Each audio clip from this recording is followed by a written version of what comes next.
Hey everyone, this is a piece titled Womenless Space, The Islamist Exclusion of Women from Public Space by Saladdin Ahmed. I'm not sure if I'm pronouncing that name right, but I'm doing my best here.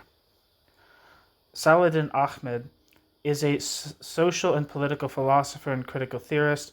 He is the author of Totalitarian Space and the Destruction of Aura, published in 2019, Revolutionary Hope After Nihilism, published in 2022, and Critical Theory from the Margins, 2023. His upcoming books are The Death of the Home and Exclusionary Politics in the Middle East. His reviewed articles have been published in New Political Science, Critical Sociology, Science and Society, International Critical Thought, World Review of Political Economy, and Critique, among others. Also, he has published over 50 thought pieces and commentaries in a variety of international outlets. Some of his articles have been translated into several other languages. He also has publications in Arabic and his native Kurdish. As an educator, he has taught in 6 universities, including 3 American liberal arts colleges. The interdisciplinary courses he has designed and taught stretch over multiple areas, including social and political philosophy, political theory, international relations, comparative politics, political economy, race and ethnic studies, comparative philosophy, linguistics, and sociological theories.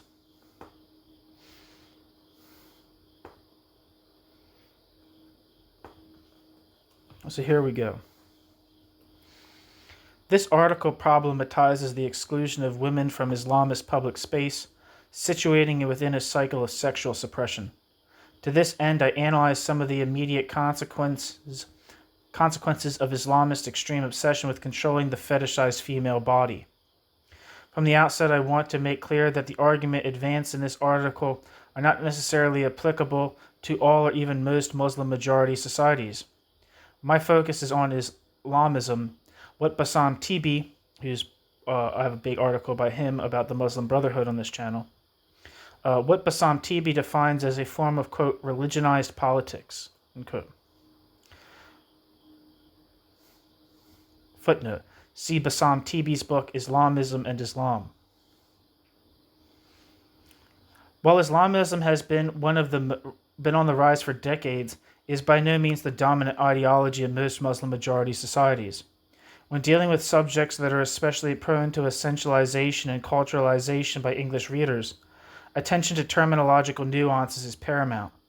My use of, quote, Islamism/Islamist, unquote, adheres for the Oxford account of the Islamic world's definition, which designates the views of, quote, those who claim that Islam, or more specifically the Islamic Sharia, bracket Islamic law, and bracket, provides guidance for all areas of human life, individual and social, and do therefore call for a, quote, Islamic state, or a, quote, Islamic order, end quote, end quote. The Oxford Encyclopedia of the Islamic World. Footnote, the Encyclopedia of Islam and the Muslim World's definition also points to the implementation of Sharia and political utilization of Islam. Quote, Islamism, end quote, it states, quote, as the most comprehensive term, has the benefit of being largely value-free. It describes the fact that, quote, Islamists advocate the establishment of a, quote, Islamic order, Nizam Islami, which is usually defined by the, quote, application of the Sharia, end quote.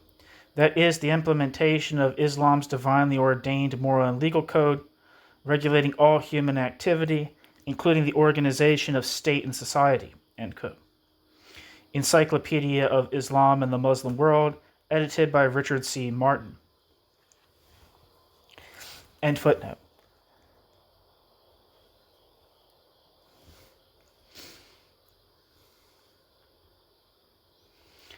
As a political movement, Islamism adopts a particular religious vision for society, one that is purportedly based on Islam and good for all times and peoples.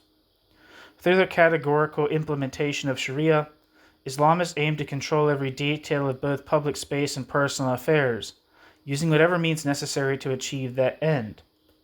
Most contemporary Islamic countries use Sharia norms as a broad source for legal legislation, but they also have civil laws that are not inspired by Sharia or that at times even conflict with Sharia.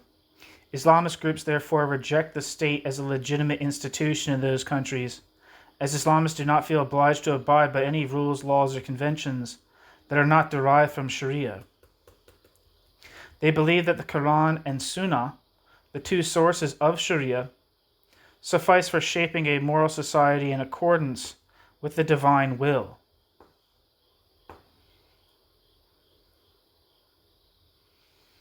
Footnote: Sunnah refers to the tradition that includes al-Sirah al-Nabawiyah, the Sirah, the prophetic biography, as well as all of Muhammad's teachings. Anything associated with the person of Muhammad is considered part of Sunnah. Is there a difference between Sunnah and Hadith?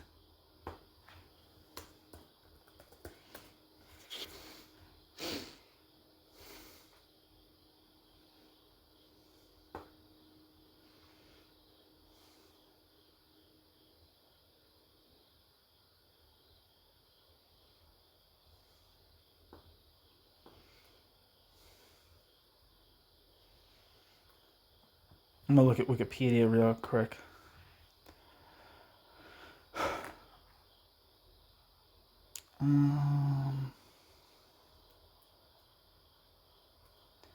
Wikipedia says for Sunnah, Sunnah is the body of traditions and practices of the Islamic prophet Muhammad that constitute a model for Muslims to follow.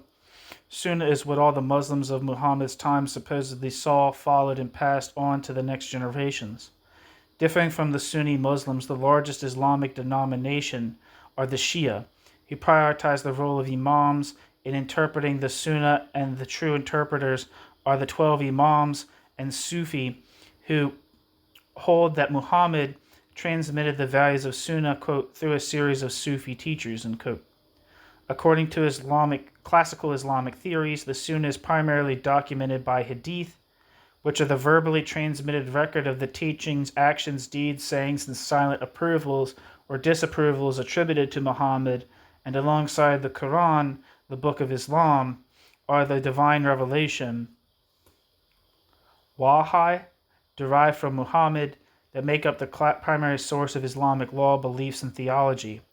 The Sunnah is classified into different types based on Muhammad's actions, his specific words, Sunnah Qawliya, his actions such as habits and practices, and silent approvals.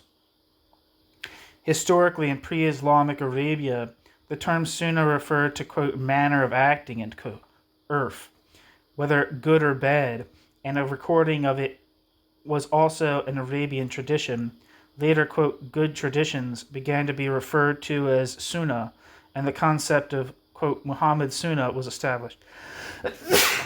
During the early Islamic period, it included precedents set by both Muhammad and his companions. In addition, the Sunnah of Muhammad was not necessarily associated with Hadith.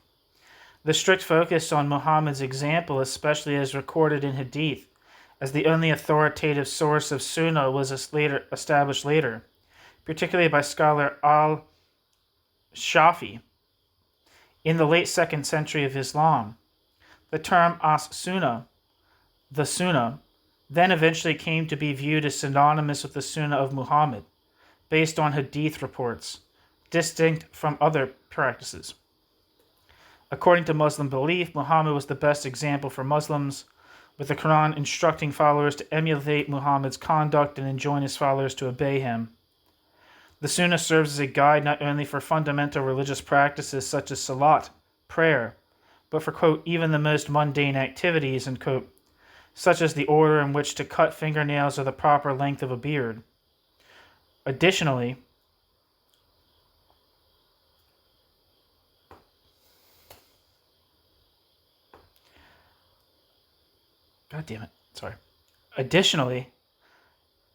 in Islamic jurisprudence, the term, quote, Sunnah can also refer to optional religious duties such as Sunnah Salat, Sunnah prayers, which are encouraged but not obligatory.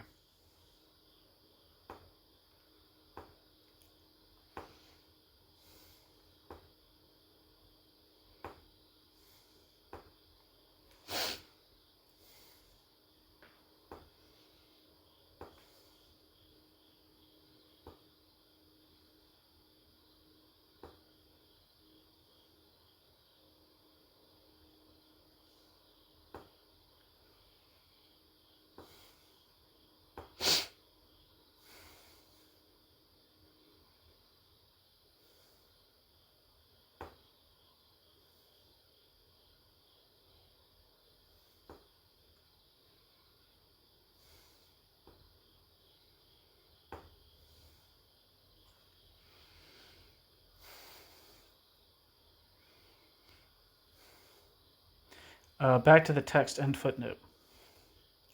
Moreover, they see themselves as self-sacrificing warriors who fight to realize God's will in this world through whatever means prove most effective at a given time and place. This in turn is said to guarantee their afterlife in heaven. Because Islamists draw exclusively from Islamic scriptures to define Sharia, any discussion of Islamism, but especially one of critical orientation, would be remiss not to interact with primary source material. Footnote: to Islamists, commitment to jihad, holy war, is a form of piety, and they readily make use of the sunnah to propagate their jihadism. For instance, only one hadith states, quote, standing guard one night in the cause of Allah is better than a man fasting among his family for 1,000 years. The year is 360 days, and a day is like 1,000 years, end quote. See Imam Muhammad bin Yazid ibn Majah al-Qazwini, Sunan ibn Majah, Volume 3, from Hadith number 1783 to 2718, translated by Nasiruddin al-Khattab, 2007, and Hadith number 2770. Okay, if the footnotes are a lot like that, I'm going to skip them. End footnote. Because Islamists draw exclusively from Islamic scriptures to define Sharia, any discussion of Islamism, but especially one of a critical orientation, would be remiss not to interact with primary source material. However, the critique of the sacred is routinely avoided in the name of cultural sensitivity, which overlooks the reality that the sacred is cultural only insofar as culture is itself political. Just as colonial and fascist projects produced, quote, race as a pseudo-scientific fact to actualize a racial world, the sacred is eternalized in the interest of privileged men to normalize the pathologies of patriarchy and perpetuate a sexist world. The purported sacredness of a text does not make that text any less ideological, and as such, sacred texts are legitimate subjects of critique. In fact, sacredness often indicates a form of ideological domination that has been eternalized, especially when sanctioned texts are used to legitimize discrimination and violence, whether against women, minorities, or other oppressed peoples. We may critically analyze those texts with the utmost frankness. Such engagement with the text should not be seen as disrespectful to believers. On the contrary, it signifies respect for believers' rationality by taking their belief system seriously. Without an open and honest critique of sacred texts, the emergence of popular fundamentalist movements among believers is virtually inevitable. Indeed, Islamist movements arguably would not have gained such popularity in recent decades had the ethical basis of their central religious texts been the subject of more critical interrogation over the centuries. Exploring Islamist gender segregation without addressing those texts would amount to a major methodological flaw. Thus, in this article, I will make references to the original text wherever necessary.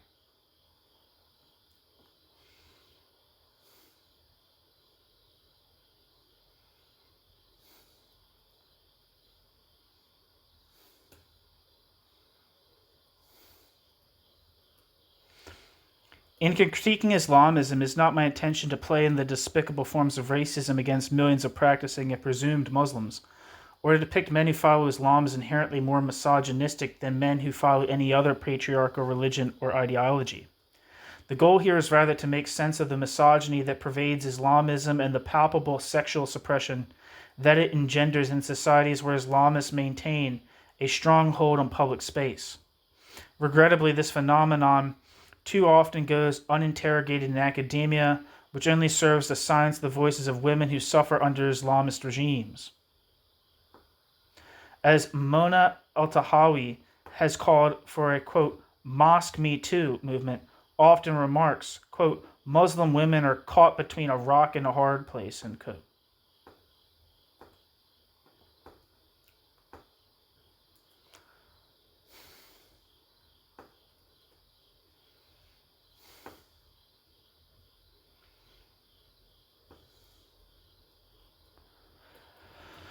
Wikipedia says Mona Al-Tahawi, born 1967, is an Egyptian-American freelance journalist and social commentator based in New York City. She has written essays and op-eds for publications worldwide on Egypt and the Islamic world on topics including women's rights, patriarchy, and Muslim political and social affairs.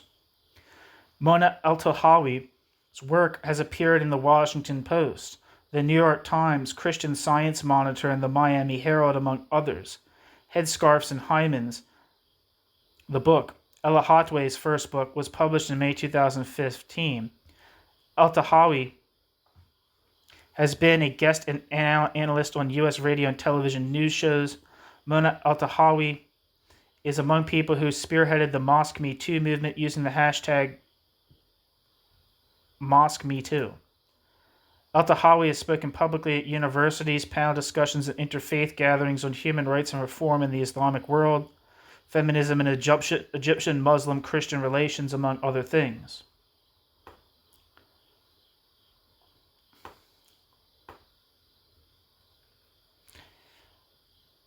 And footnote, back to the text. In a recent article on being sexually assaulted on 2 separate trips to Mecca, she explained, quote, on one side are Islamist phobes and racists who are all too willing to demonize Muslim men by weaponizing my testimony of sexual assault. On the other side is the, quote, community, end quote, of fellow Muslims who are all too, sick, willing to defend all Muslim men. They would rather I shut up about being sexually assaulted during the Hajj than make Muslims look bad. Neither side cares about the well-being of Muslim women. End quote. Mona Al-Tahawi. Today, the danger of speaking out is arguably more pronounced than at any other time in recent memory.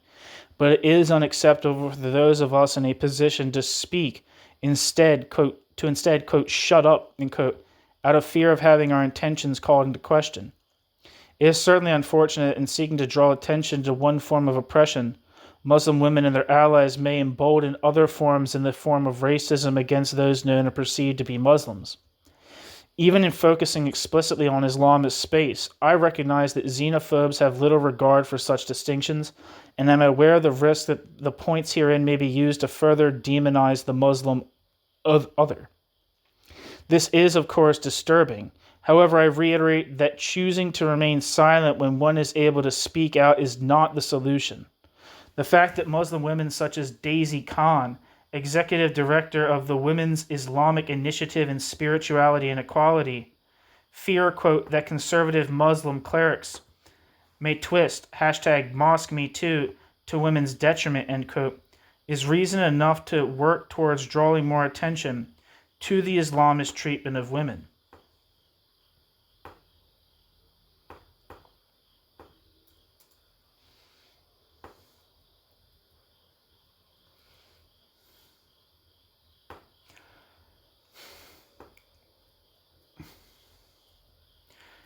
Wikipedia says Daisy Khan is a speaker, author, podcaster, and media commentator and founder of Women's Islamic Initiative in Spirituality and Equality, WISE, W-I-S-E, a woman-led organization committed to peace, building, equality, and justice for Muslims around the world.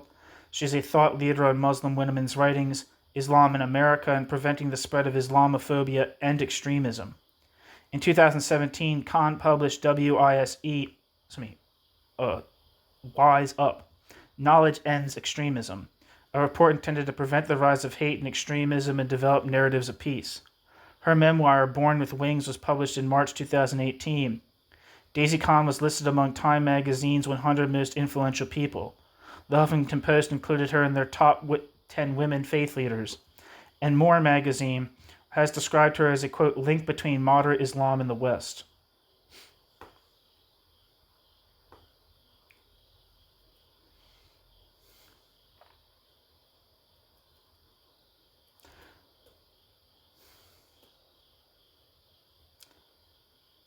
Footnote, see Malaka Gharib's article, hashtag Mosque Me Too gives Muslim women a voice about sexual misconduct at Mecca.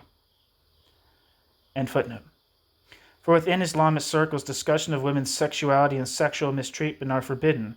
and by refusing to critically engage with these vital issues, we only further entrench the taboo.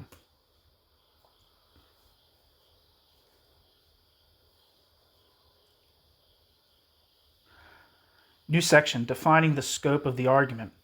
Islamism has been on the rise for years, and while it has had varying influence from country to country, it seems poised to continue to gain ground in the years to come. One need only look to the continual instability in Syria, Yemen, and Libya, or to Iranian influence in Iraq. Turkey's neo-Ottoman imperialist ambitions and consequent mobilization of Sunni Islamist groups in the region, and Pakistan's inconspicuous Islamist politics.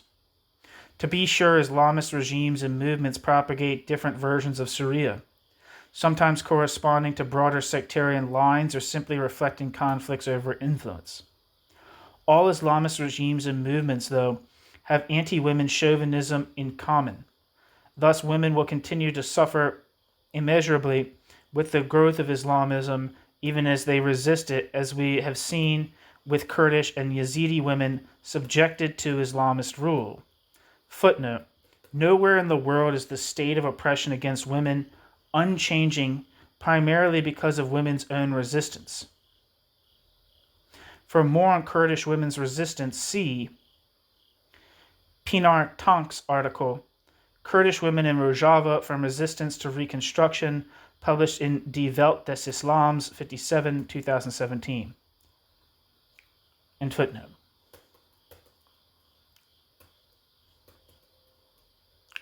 Despite the wishful thinking of many liberals in the West, all versions or interpretations of Sharia are deeply misogynistic and discriminatory.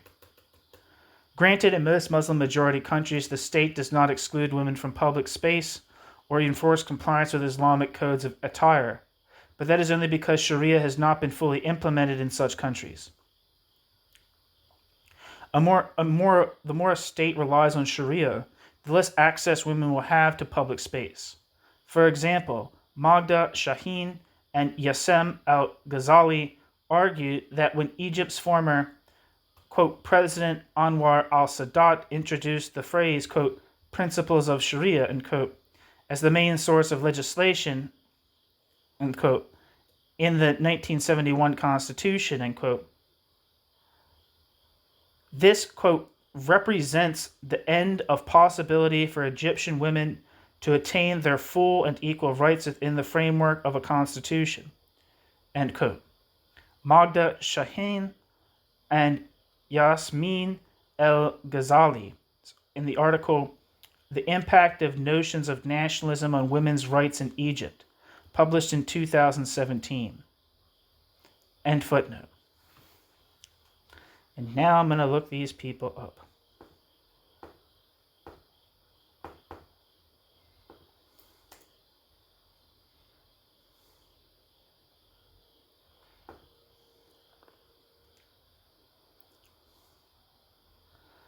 Professor Dr. Magda Shaheen is professor and director of American Studies Center at the American University of Cairo, Egypt.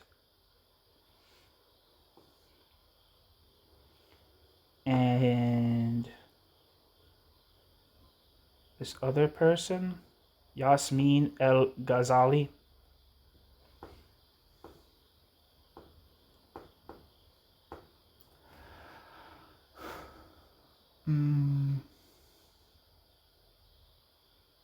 She looks like she also works at the American University of Cairo. Back to the text. The treatment of women in a Muslim-majority country with strong civil laws and a well-defined separation between religion and state, therefore does not provide a good indication of how women are treated under Sharia as such. In terms of specific manifestations of Islamism, the article will primarily focus on examples from the Kingdom of Saudi Arabia and the Islamic State in Iraq and Syria, hereafter the Islamic State. The first case provides a demonstrative example of a well-established regime that is heavily influenced by Islamism and notorious for its exclusionary policies toward women. Granted, the kingdom has implemented numerous women's rights reforms in recent years, including its much-lauded decision to overturn the ban on women driving. However, the fact remains that Saudi Arabia does not have a constitution, instead relying entirely on Sharia to dictate and enforce the rule of law. Saudi Wahhabism is, admittedly, based on one of the most extremist contemporary readings of Sharia, and it is illustrative of the degree to which Islamism, left unchecked, seeks to actualize womanless public space.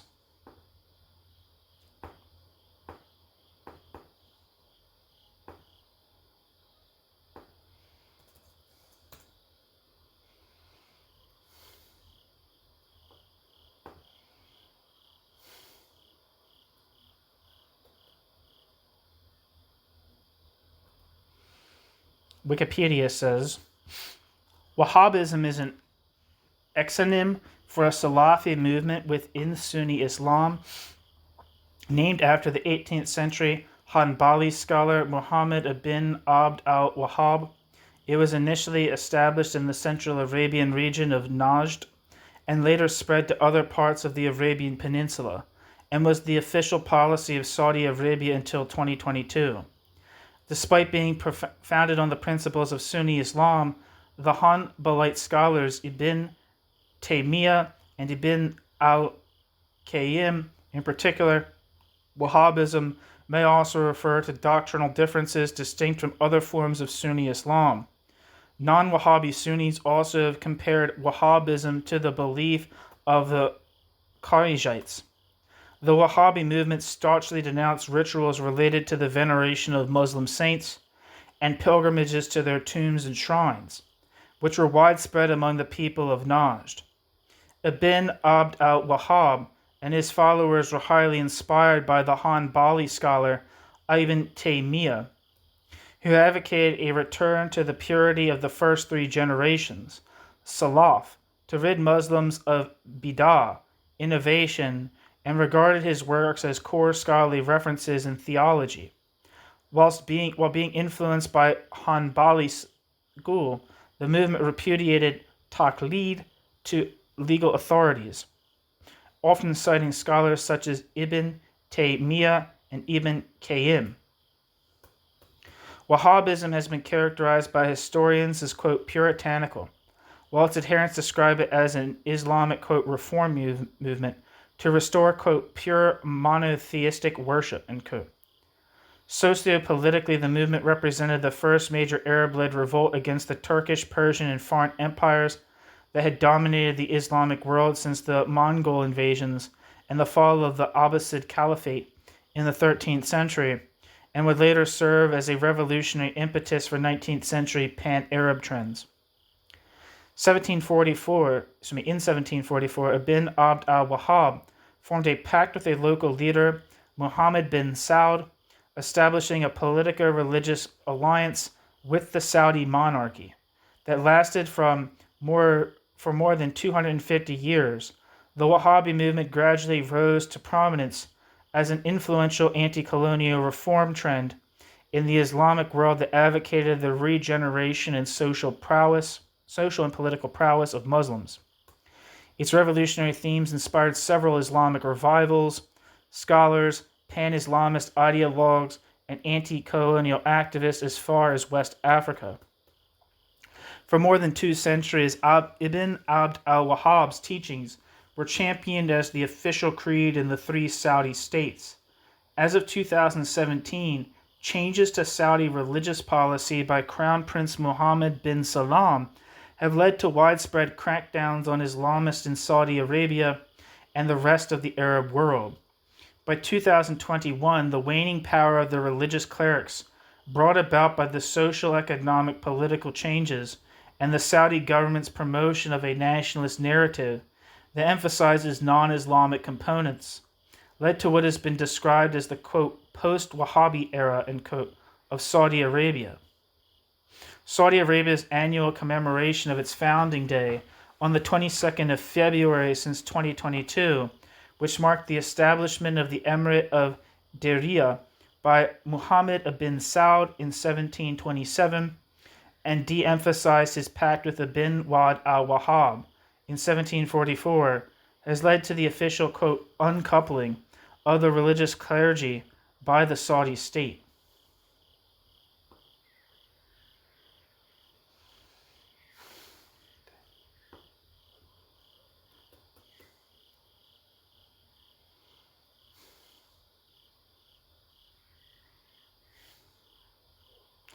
Back to the text. Saudi Wahhabism is admittedly based on one of the most extremist contemporary readings of Sharia, and it is illustrative of the degree to which Islamism, left unchecked, seeks to actualize womenless public space.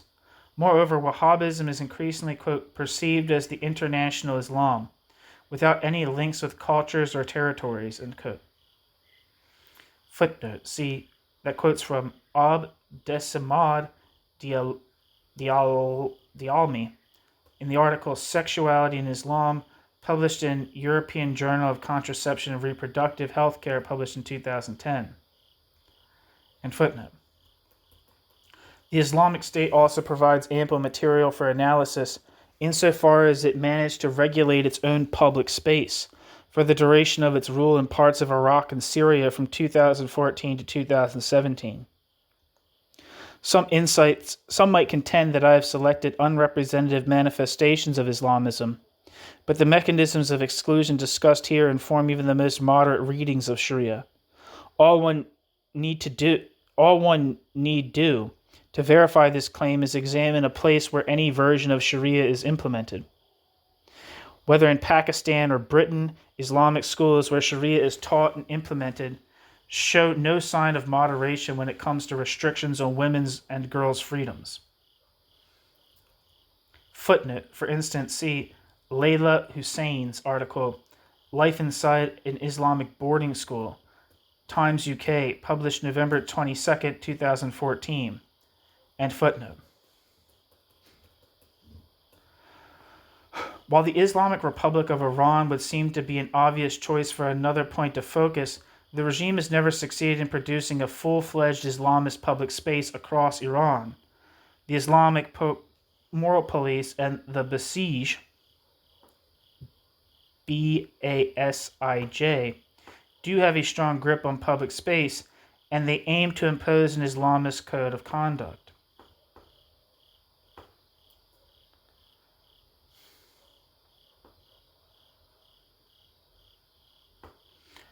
Wikipedia says the Basij, or mobilization, that's what it literally translates at, and formally, the Organization for Mobilization of the Oppressed, is a paramilitary volunteer militia within the Islamic Revolutionary Guard Corps, and one of its 5 branches.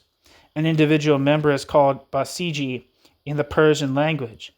As of July 2019, Gholam Reza Soleimani is the commander of the Basij, a paramilitary volunteer militia established in Iran in 1979 by order of Ayatollah Khomeini, leader of the Iranian Revolution. The organization originally consisted of civilian volunteers, often from poor tribal rural backgrounds affected by post-revolution economical and geopolitical issues, who were urged by Khomeini to fight in the Iran-Iraq War. Khomeini would occasionally refer to Basij as the, quote, 20 million army, claiming that about 75% of the times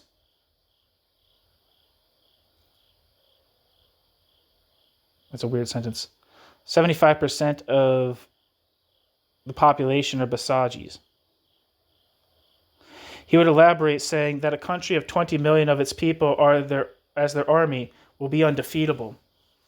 Basij was an independent organization until 17th of February 1981, when it was officially incorporated into the Revolutionary Guards organization structure by the Iranian parliament in order to end the inter-service rivalry between the two, according to Akbar Hashemi Rafsanjani. Today, the force consists of young Iranians, a significant portion drawn from the traditionally Shia cleric, religious, and politically loyalist parts of Iran's society, who volunteer often in exchange for official benefits, with branches in, quote, virtually every, in, quote, city and town in Iran. The Basij serve as an auxiliary force engaged in enforcing state control over society, acting as a morality police at checkpoints and parks, and suppressing dissident gathering, as well as serving as law enforcement auxiliary providing social services, organizing public religious ceremonies. The force was often present in reacting to the widespread 2009 election protests, the 2017 to 2018 Iranian protests, and the 2022 to 2023 Masa Amini protests. The besiegers subordinate to and received their orders from the Revolutionary Guard Corps and the supreme leader of Iran. They are said to be, quote, tightly affiliated, end quote, with the Islamic Republic's, quote, hardline political faction, and, quote, routinely praised by the supreme leader, but also called a, quote, profound source of disquiet and rancor, end quote, among the general public in Iran. Following Operation Midnight Hammer, besieged forces have significantly increased its urban patrols, especially at night, to, quote, ensure security, quote. As part of the Iranian Revolutionary Guard Corps Safir, the besieged are indirectly designated as a terrorist organization by the governments of the United States, Bahrain, and Saudi Arabia. The besieged have been frequently implicated in human rights violations, including torture, rape, and sexual violence, enforcing Sharia law on citizens, such as the mandatory wearing of the hijab.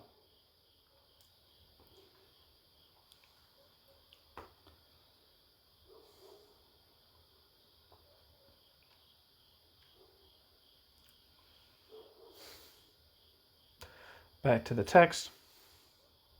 Moreover, the Iranian regime has legitimized and committed atrocities such as stoning and other gendered forms of violence. Yet Islamists have not been able to impose the kind of spatial homogeneity that exists in Saudi Arabia, largely due to the half-century of secularization that preceded Khomeini's Islamic Revolution and women's resistance. Despite its brutal suppression of political opposition, the Pahlavi regime's rule from 1925 to 1979 transformed the traditional Persian society by limiting the influence of the clergy and allowing the Persian bourgeoisie and the new industrial society to create a public sphere in which women and men could enjoy certain individual liberties. Footnote. See Shala Ha'eri's article, Temporary Marriage and the State in Iran, an Islamic Discourse on Female Sexuality, published in Women and Sexuality in Muslim Societies, edited by Pinar Karakan, Istanbul, Women for Women's Human Rights, published in 2000. End footnote. More importantly, Iranian women have persistently engaged in militant acts of resistance against the regime's totalitarian policies, both in the cities and through guerrilla-style insurgency in the mountains of Kurdistan.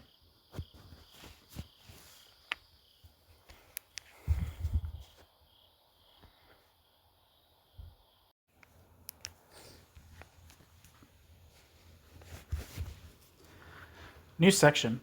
The production of womenless space.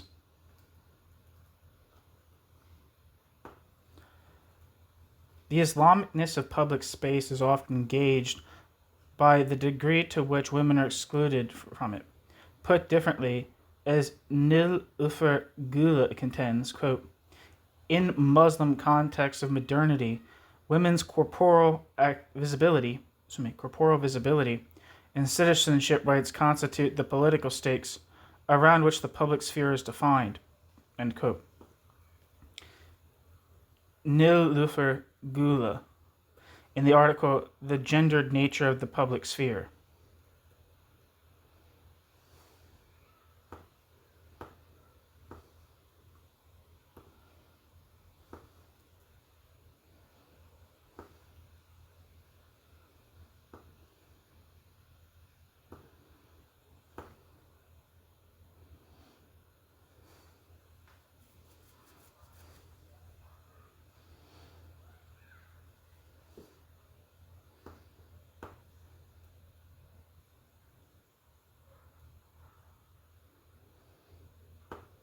Wikipedia says Nilüfer Gül, born 1953, is a Turkish sociologist and contemporary Turkish academic.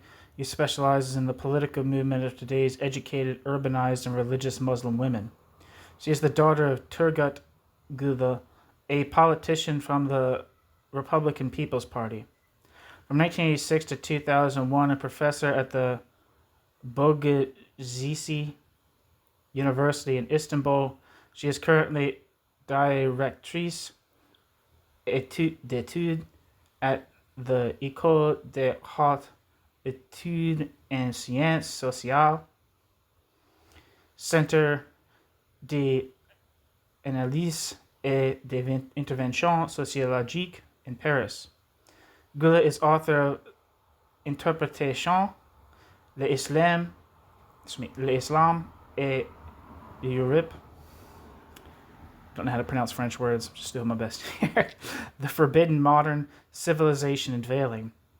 Through personal interviews, Gula has developed a detailed case study of young Turkish women who are turning to the tenets of fundamental Islamic gender codes.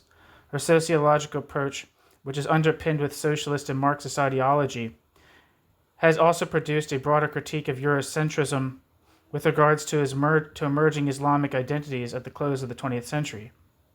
She's explored the specific topic of covering, as well as the complexities of living in a multicultural world. She holds French citizenship.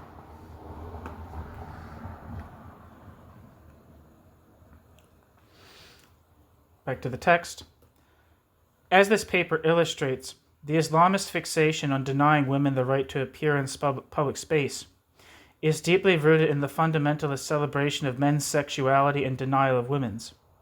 Men are assumed to have intense, even uncontrollable sexual desires, while women are expected to fulfill those desires within the confines of marriage or other religiously sanctioned arrangements.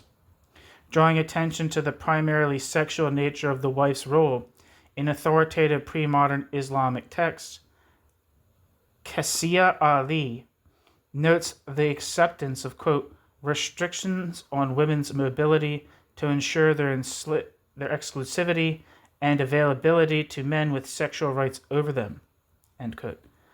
Qassia Ali. In the book Sexual Ethics and Islam, Feminist Reflections on Quran, Hadith, and Jurisprudence, published in 2006.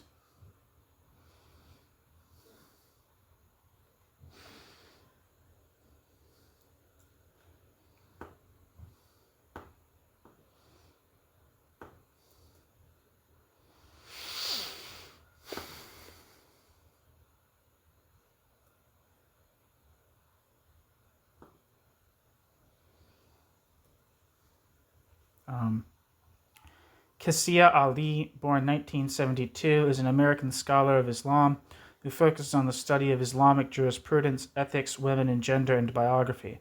She is currently a professor of religion at Boston University. She previously worked with Brandeis University's Feminist Sexual Ethics Project, presided over the Society for the Study of Muslim Ethics, and was a research associate and doctoral fellow at Brandeis University and Harvard Divinity School.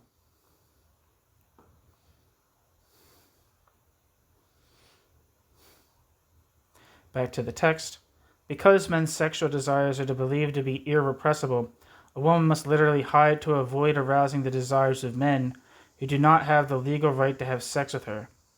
Thus, the division of private and public space is mainly intended to organize men's sexual lives.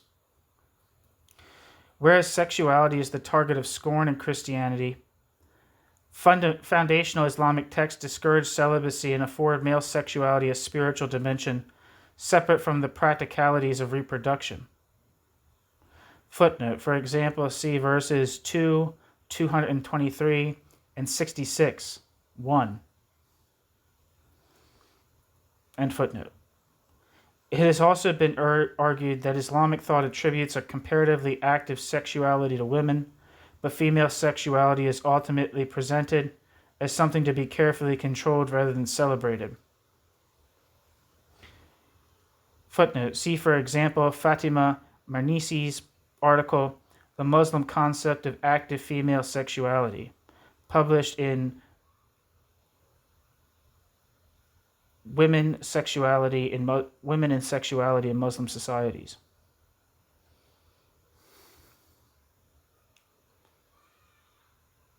Indeed, most fatwas that mention women are centered on the suppression of female sexuality, and there are more than 300 Quranic verses that deal with sex, which provide considerable fodder for Islamists.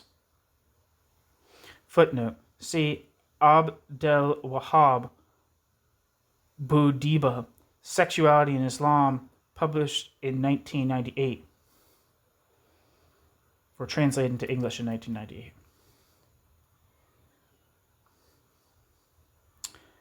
And footnote.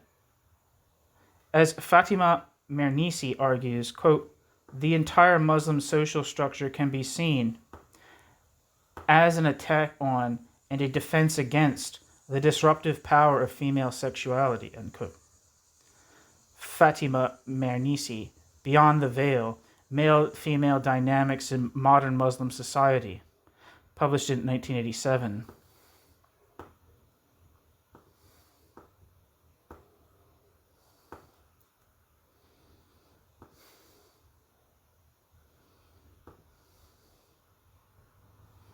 Wikipedia says Fatima Mernissi lived from 1940 to 2015 and was a Moroccan feminist writer and sociologist.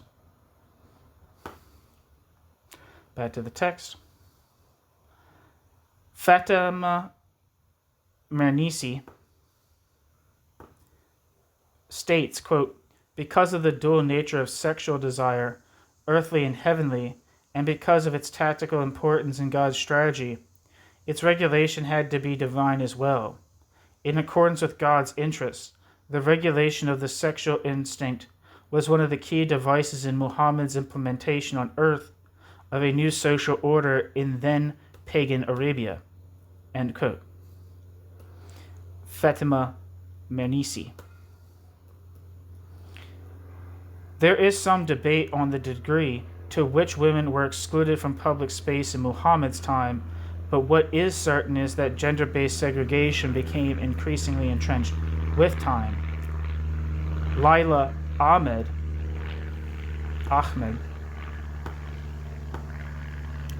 argues that during Muhammad's lifetime, the verses calling upon women to veil or withdraw from public space applied to wives exclusively and served as a record of, quote, the steps by which Islam closed women's arenas of action, end quote.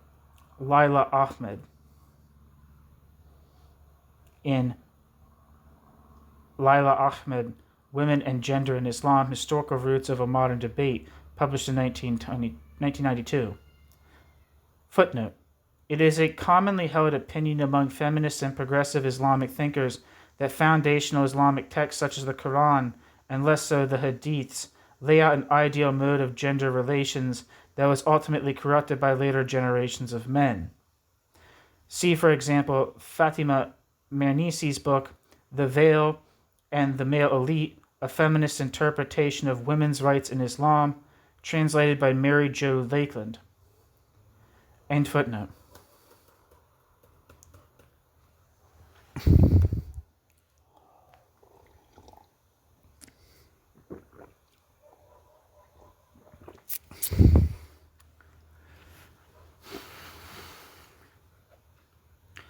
The fundamentally spatial nature of the Islamist regulation of sexual relations is evident from its emphasis on limiting women's visibility, mobility, and access to public space. Of course, feminist spatial theory has demonstrated that the production of, quote, gendered space, unquote, is a well-established patriarchal mechanism of control.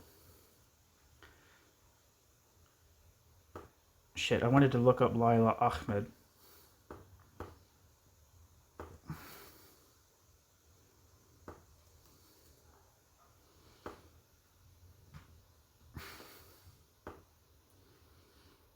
Wikipedia says Saladdin Ahmed, born 1940, is an Egyptian-American scholar of women's studies and religion.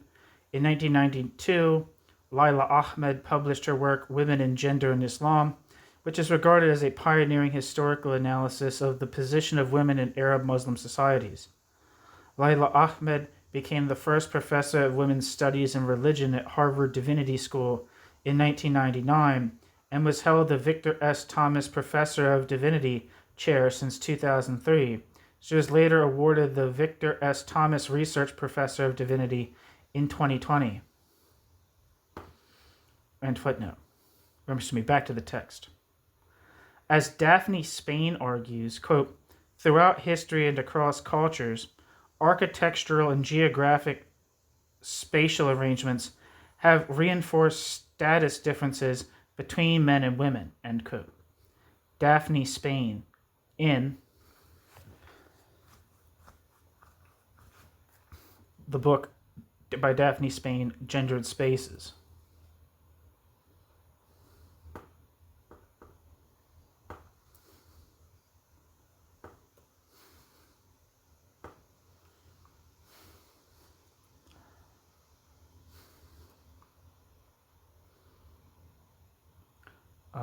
Wikipedia says Daphne Spain is an American academic who studies urban and environmental planning. She is the James M. Page Professor in the Department of Urban and Environmental Planning at the University of Virginia.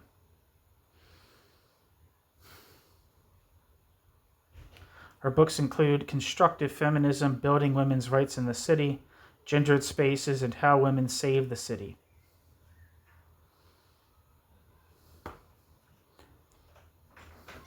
And footnote. Back to the text, rather. However, the Islamist gendering of space differs in its overtly sexual orientation. Islamist space is not gendered but also sexualized. While exclusionary policies, quote, also serve to restrict women's educational and economic opportunities, end quote. Exclusionary policies were primarily, quote, developed to keep women excluded in the home in a safe space from unregulated sexual contact, end quote. Daphne Spain. Under Islamist rule, home is where the sexual treasures are kept, along with other private properties. Even with the home, a gendered division of space has historically been the norm across much of the region, functioning at least in part to shield a home's female inhabitants from the lustful gaze of male visitors. Footnote. See Rana Saab and Russell W. Belk's article, Privacy in Gendered Spaces in Arab Gulf Homes, published in 2011. For a review of relevant literature on this subject, see Zulk Elpli, Othman, Rosemary Aird, and Laurie Bai's article, Privacy, Modesty, Hospitality, and the Design of Muslim Homes, a Literature Review, published in 2015. In a contemporary context, new houses rarely have separate spaces for men and women, but the Arab Gulf countries are an exception. In these countries, most of the house is devoted to women, their female guests and female family members, with a designated space, majlis, for men to receive visitors. If a family has the financial means, they may also be separate entrances for each space, with no, quote, permeability or internal link between these two domains, end quote. Saab and Belk article, Privacy in Gendered Spaces in Arab Gulf Homes. While such practices predate Islam and are thought to derive from Bedouin tribal norms, it is noteworthy that they persist in those countries where Islamists hold considerable political power.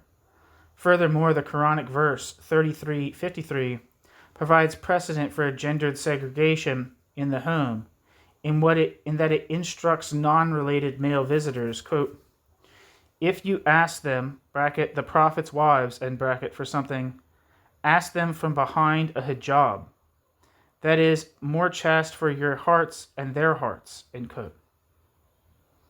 Quranic verse 33:53. As this verse demonstrates, hijab can be understood to mean not just a veil, but also a curtain, screen, or other mechanisms used to limit women's visibility. Footnote. See Barbara Stowasser's article, The Hijab, How a Curtain Became an Institution and a Cultural Symbol, published in Humanism, Culture, and Language in the Near East, edited by Ozma Af-Sarudin and A.H. Matthias Zonnitzer, published in 1997, and footnote. Because the home space is much easier to control, enclosing women within the walls of private space epitomizes the Islamist transformation of space.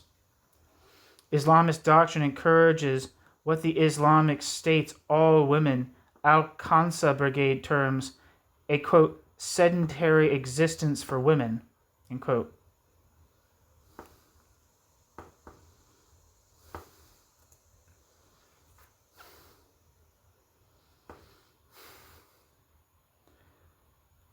Wikipedia says the Al-Qansa Brigade was an all-woman police or religious enforcement unit of the jihadist group Islamic State, operating in its de facto capitals of Raqqa and Mosul.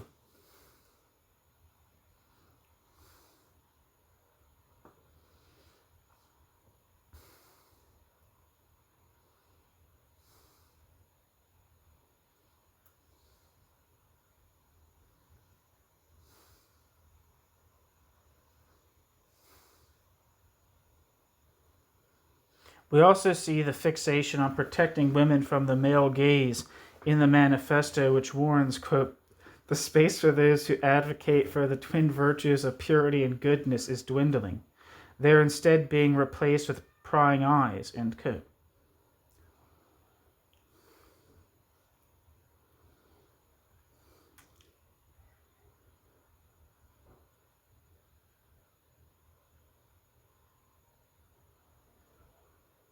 Excuse me. I missed a sentence. Because the home space is much easier to control, enclosing women within the walls of private space epitomizes the Islamist transformation of space. Islamist doctrine encourages what the Islamic State's all-women Al-Qansa Brigade terms a, quote, sedentary existence for women, end quote. In a, quote, manifesto attributed to Al-Qansa, the authors criticized the West's, quote, liberation of women from their, quote, cell in the house, end quote, and invoke part of the Quranic verse 33:33, quote, and stay in your houses, end quote, to justify the very limited circumstances under which women are permitted to enter public space.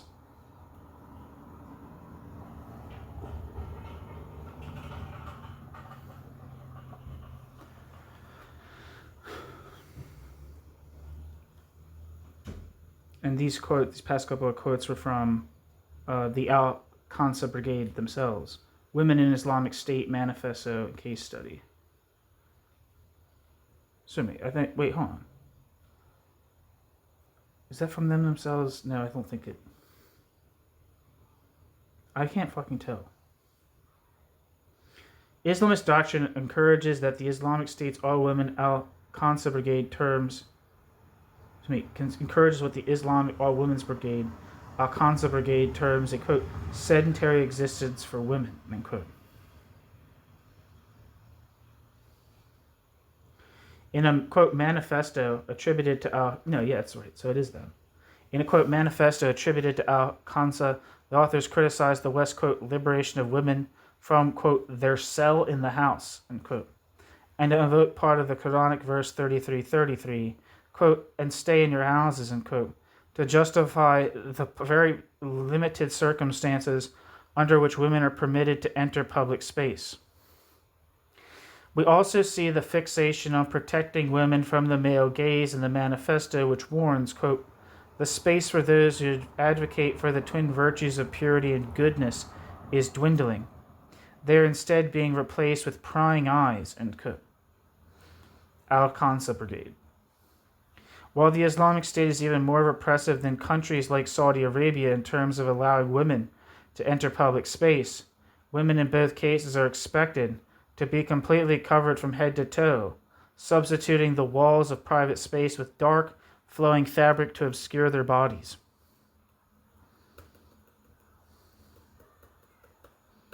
Saudi Arabia also relies on a male guardianship system to ensure that women from all classes and backgrounds are, quote, controlled by a man from birth until death, end quote. Footnote. Human Rights Watch boxed in women in Saudi Arabia's male guardianship system, published in Human Rights Watch July 16, 2016. This too has been legitimized with reference to a Quranic verse, 4:34, quote, Men are the protectors and maintainers of women because God has given the one more bracket strength and bracket than the other, and because they support them from their means. End quote. Quranic verse 434. While a woman's guardian, maram, would typically be her father or husband, in the absence of those figures, her brother or son may fill the role.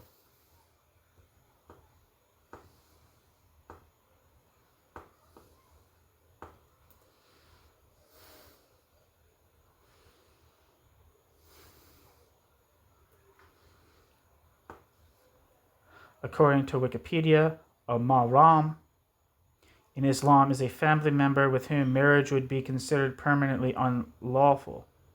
Parenthesis, haram, in parenthesis. A woman does not need to wear hijab around her maram or spouse, and an adult male maram or husband may escort a woman on a journey, although an escort may not be obligatory. Bracket, citation needed, in bracket. Back to the text. For example, a 62-year-old woman who works as a university lecturer told Human Rights Watch, quote, "My son is my guardian, believe it or not, and this is really humiliating. ...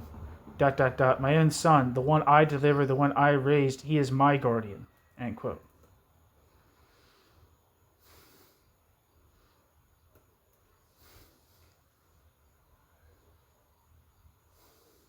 Women must seek the permission of their guardians to study, work, travel, etc. If a male guardian is relatively open-minded, a woman who is in his custody may enjoy more autonomy than those who have more conservative guardians. But the fact remains that women are subjected to multifaceted supervision at all times. As a 25-year-old woman interviewed by Human Rights Watch stated, quote, "We all have to live in the borders of the boxes our dads or husbands draw for us." End quote. In public space, if a woman's male guardian is not present, institutions such as schools, workplaces, and hospitals routinely assume this role. Indeed, some universities restrict the mobility of female students, even in the case of illness.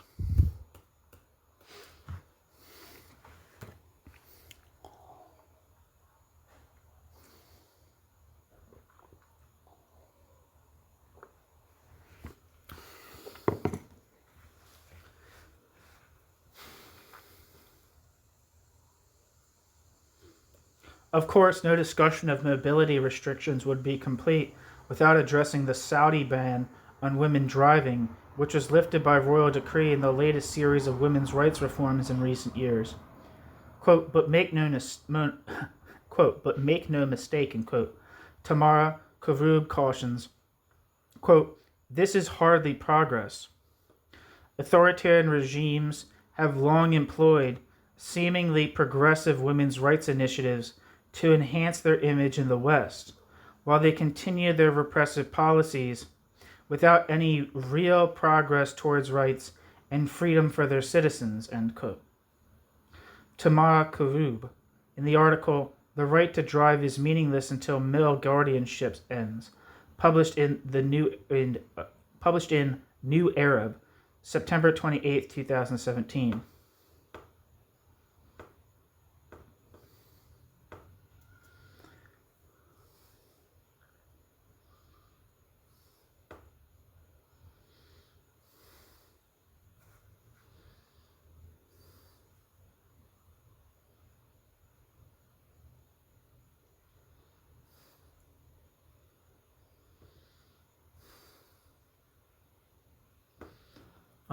The internet says, the Arab Center, Washington, D.C. says, Tamara Karoub is Deputy Executive Director and Senior Fellow at Arab Center, Washington, D.C.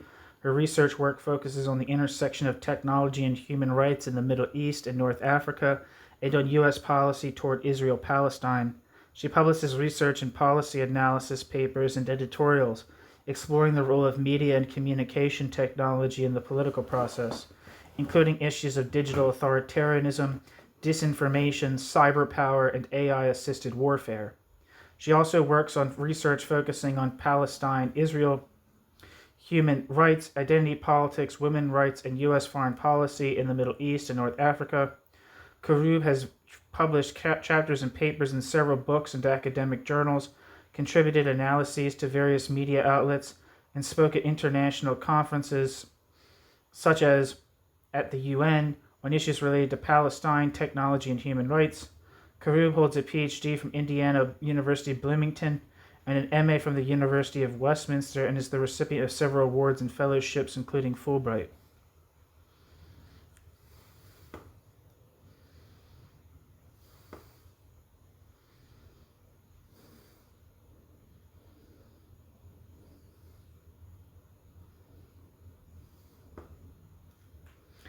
Back to the text.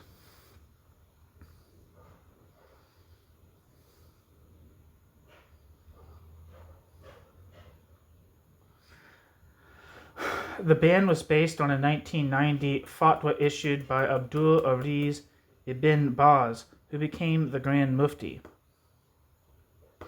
the top religious authority in the kingdom from 1994 until his death in 1999.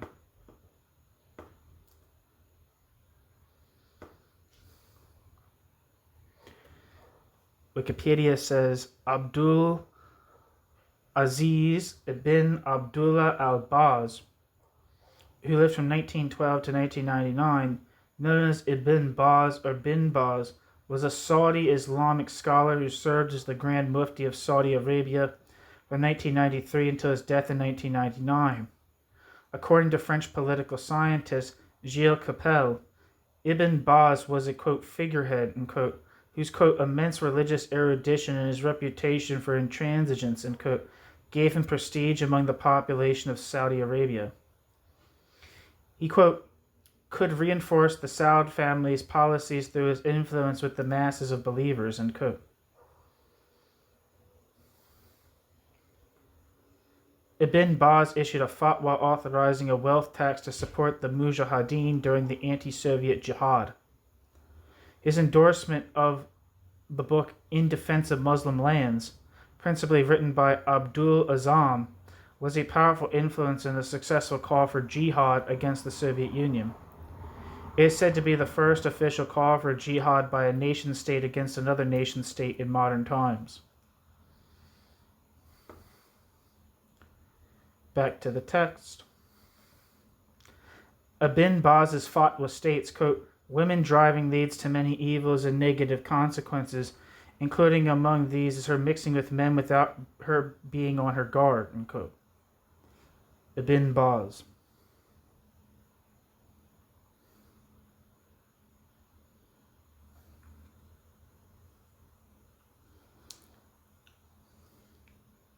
Notably, the fatwa refers to a series of Quranic verses and hadiths regarding modest dress and mingling, ikhtilat, with men that are also used to support other forms of gender segregation. For instance, it borrows from verse 33:33, which demands women to, quote, stay in your houses and do not display yourselves, end quote. And from verse 24:31, which instructs Muhammad, quote, tell the believing women to lower their gazes and protect their private parts, end quote.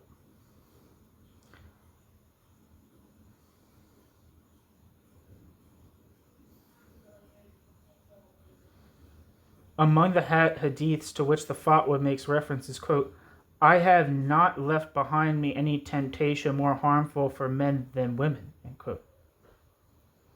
The Arabic word translates as, quote, temptation, end quote, is fitna, which also means discord, again highlighting the Islamist fixation on the presumed threat posed by women's sexuality.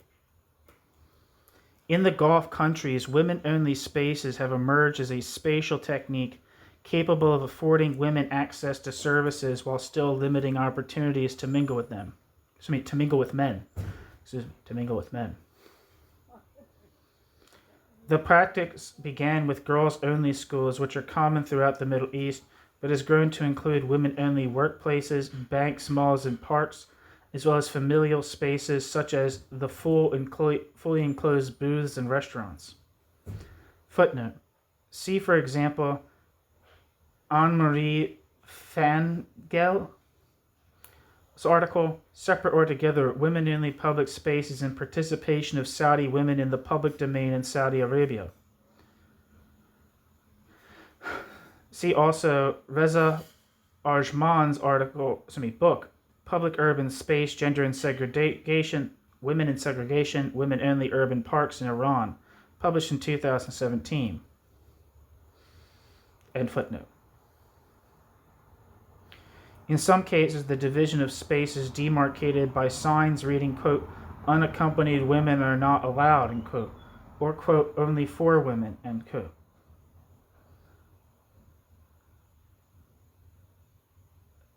Amélie Le Renard's article, Only for Women, Jesus Christ. Only for Women, Women, the State, and Reform in Saudi Arabia, published in 2008.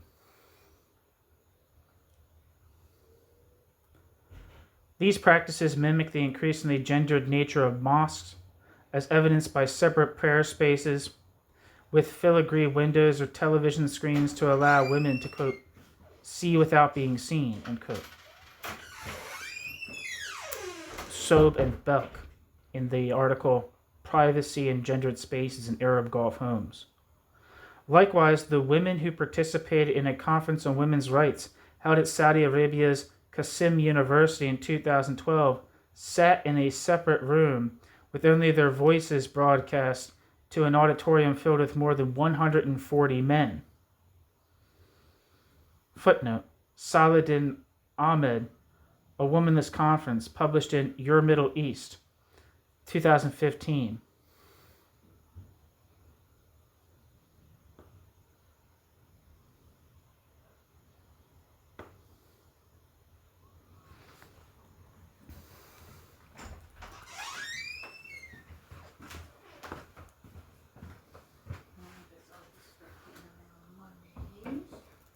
With the full agreement of the disembodied women who presented, the conference recommended that Arab countries renounce the 1979 UN Convention on the Elimination of All Forms of Discrimination Against Women due to its incompatibility with the, quote, Islamic vision of women, end quote. Footnote, Ahmed Abu Dika article, The International Conference, quote, Women in the Prophetic Biography and Contemporary Women, Saudi Arabia as a Model, end quote, unquote. Published in Al-Bayan, 2012, end footnote. That vision, as this section has sought to illustrate, is grounded in the idea that a good woman must be submissive to her male guardians, the clergy, the state, and the divine will, all of which are fixated on regulating her sexuality. Whether at home or in mosques, schools, and cities, when a version of Sharia is fully implemented, the end result is what Manaz Afkami terms, quote, gender apartheid.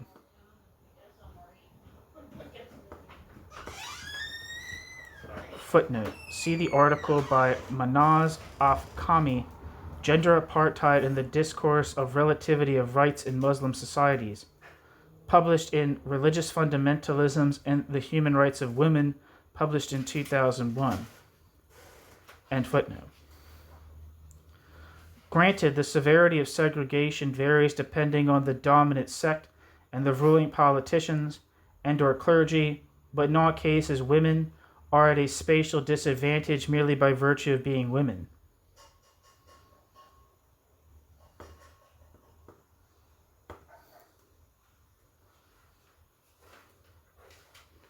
Wikipedia says, Manaz Afkami, born 1941, is an Iranian women's rights activist who served in the cabinet of Iran from 1976 to 1978.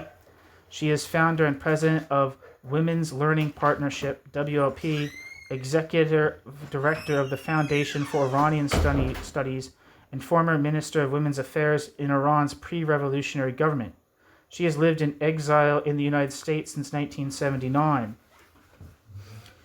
Afkhami has been an advocate for women's rights since the 70s.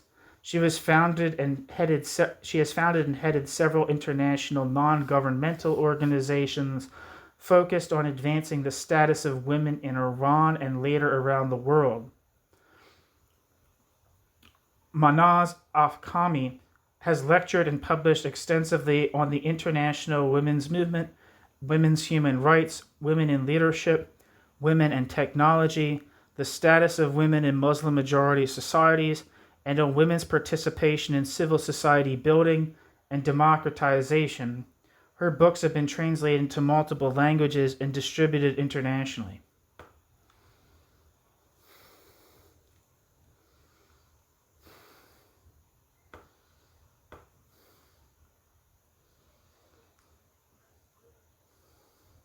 Back to the text. Granted, the severity of segregation varies depending on the dominant sect and ruling politicians and/or clergy, but in all cases, women are at a spatial disadvantage merely by virtue of being women. Under Wahhabism and Islamism in general, public space must be stripped of all sexual stimuli that could tempt men into sin.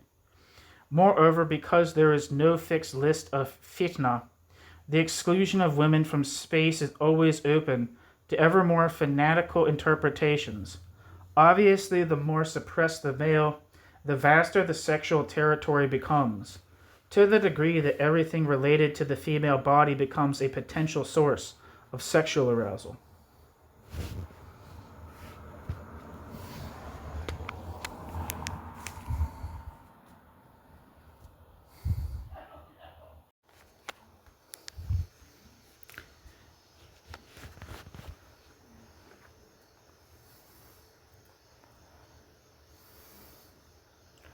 New section: Sexual Pathology and Jihad for Sex in the Islamic State. As previously noted, the sources of Sharia are remarkably pro-sex when it comes to men, but the Islamist regulation of women's sexuality has given rise to what Vern al-Bullo describes as, quote, the spectacle of a society which prized women as sexual creatures, denying them the chance to really appear in public as such, end quote. Vern al-Bullo, The Subordinate Sex, A History of Attitudes Towards Women.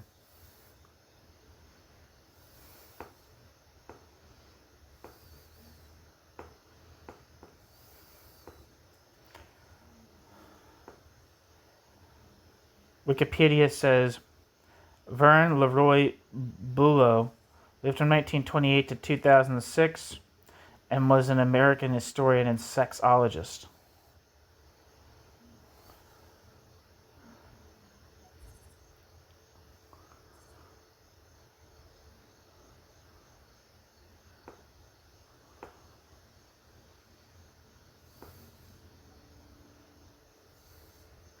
Back to the text.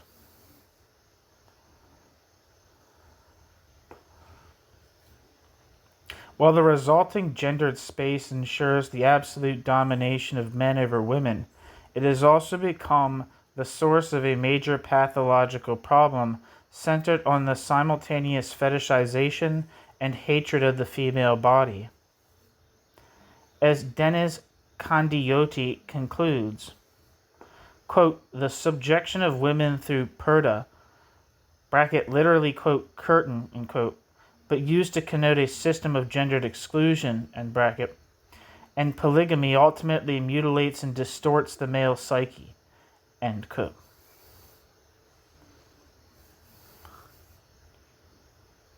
Deniz Kandiyoti, in the article The Paradoxes of Masculinity, Some Thoughts on Segregated Societies, in the book Dislocating Masculinity, Comparative Ethnographies.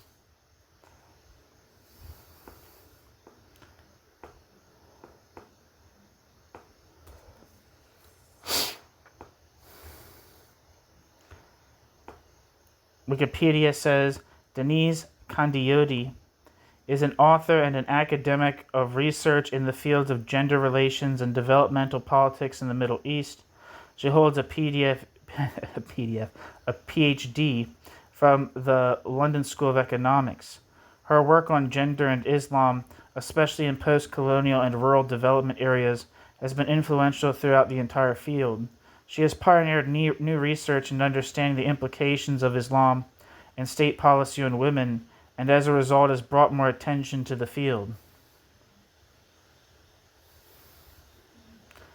Back to the text.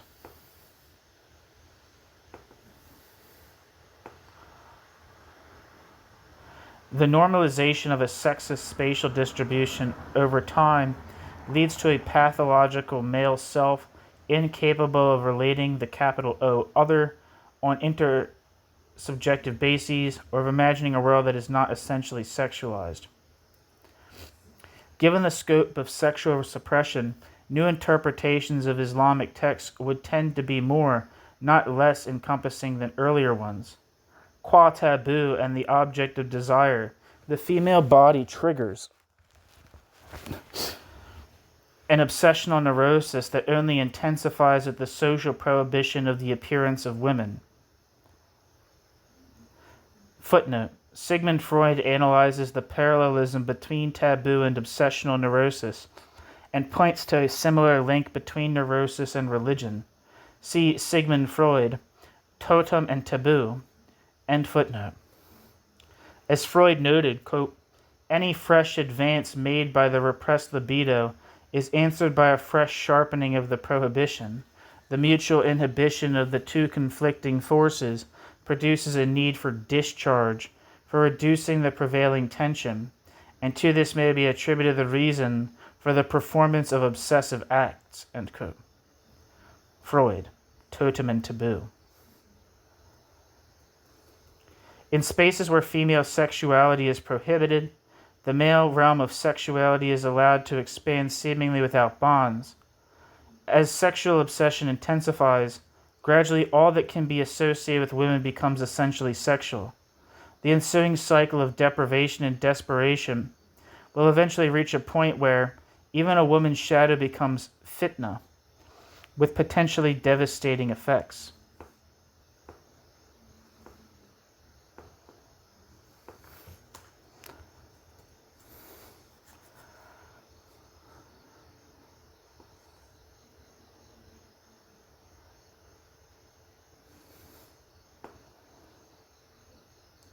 Wikipedia says fitna refers to, quote, temptation, trial, sedition, civil strife, conflict, end quote, is an Arabic term that denotes concepts such as temptation, trial, sedition, civil strife, and conflict. The term encompasses a broad range of connotations, including trial, affliction, and distress. While it holds significant historical importance, the word is also widely used in modern Arabic, often without reference to its historical connotations. A distinction can be observed between the meanings of fitna as used in classical Arabic and its meanings as used in modern Standard Arabic and various colloquial dialects. Given the conceptual significance of fitna in the Quran, its Quranic usage warrants separate consideration from, though in addition to, its broader lexical meaning in classical Arabic. In Islamic historiography, fitna specifically refers to civil wars within a Muslim polity, notably the five civil wars of the Islamic Caliphate between the 7th and 9th centuries Common Era, starting with the first fitna.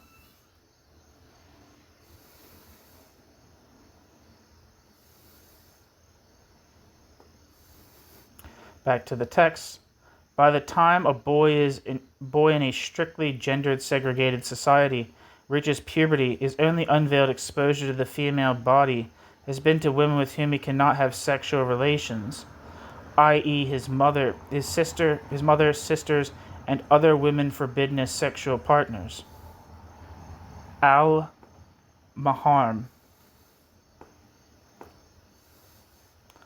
Footnote. Verse 424 of the Quran forbids men from having sexual relations with their mothers, daughters, sisters, aunts, nieces, wet nurses' daughters, mothers-in-law, the stepdaughter of wives with whom a man has already had sexual relations,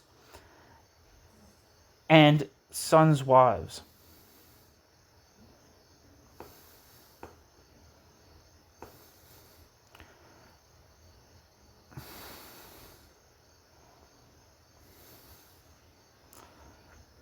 End footnote. Thus, sexuality becomes associated with taboo, causing an excruciating sense of guilt and sinfulness. What is more, by the time the man eventually marries, providing him with virtually unbridled, religiously sanctioned sexual access to a woman for the first time, he is deeply divided between the desire for the purity of platonic love, embodied by his mother, and the needs of his long-suppressed libido. Referring to Freud's, quote, Oedipal split between love and sex, end quote, Mernisi argues that the man is, quote, encouraged to love a woman with whom he cannot engage in sexual intercourse. His mother he is discouraged from lavishing his affection on. The woman with whom he does engage in sexual intercourse, his wife, end quote. Mernisi, Beyond the Veil. He transitions from a private space of purity contaminated by forbidden dreams to a private sector of sex contaminated by a sense of the loss of purity, further deepening his fetishistic relationship with the female form.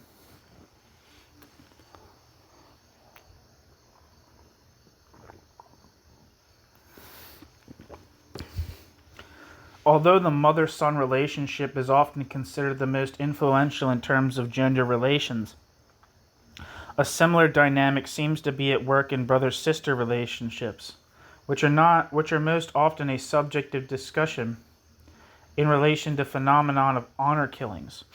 With no outlet or focus for his sexual desires beyond his female family members, the young boy cultivates in the sexual recesses of his psyche an unconscious sexual relationship with these women and girls. Thus, if he suspects that his sister or another close female relative has engaged in sexual relations with a man, he may behave as a jealous or jilted lover. To avoid this conflict, that to the sexually suppressed psyche seems inevitable, the boy man seeks to confine his forbidden female sexual partners to private space, where he acts as their de facto guardian. Public space thus becomes the space of brothers, fathers, and husbands, steadfastly committed to preventing their equally sexually suppressed peers from having opportunities to entertain sexual fantasies involving their female relatives. John Bornemann argues that men are, quote, both incited in their own desire to have sex with any generalized other, yet wanting to control or limit the desire of others, specifically as their sisters and daughters become its object, end quote. John Bornemann, in the article Veiling in Women's Intelligibility, published in the book Constitutional Secularism in an Age of Religious Revival, edited by Susanna Mancini and Michelle Rosenfeld. End footnote.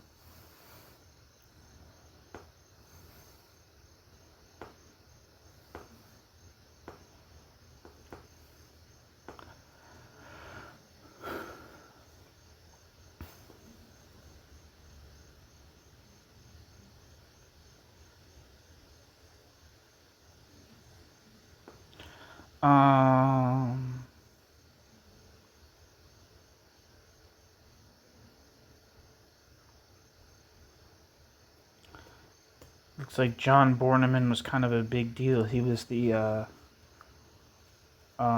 director of the program in Contemporary European Politics and Society at Princeton.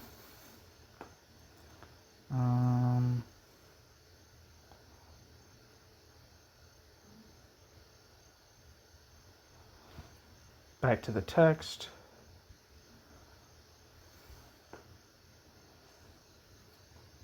The production of public space in such sexually suppressed societies is dictated by the sexual pathology of men in positions of power. From the imposed absence or forced anonymization of women through headscarves and the like, the phallic minarets of mosques that lord over the community as its collective superego, public space is fundamentally masculine.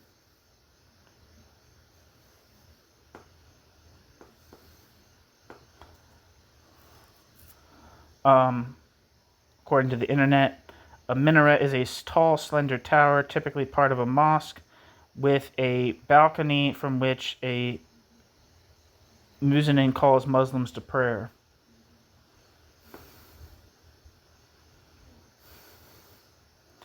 Back to the text.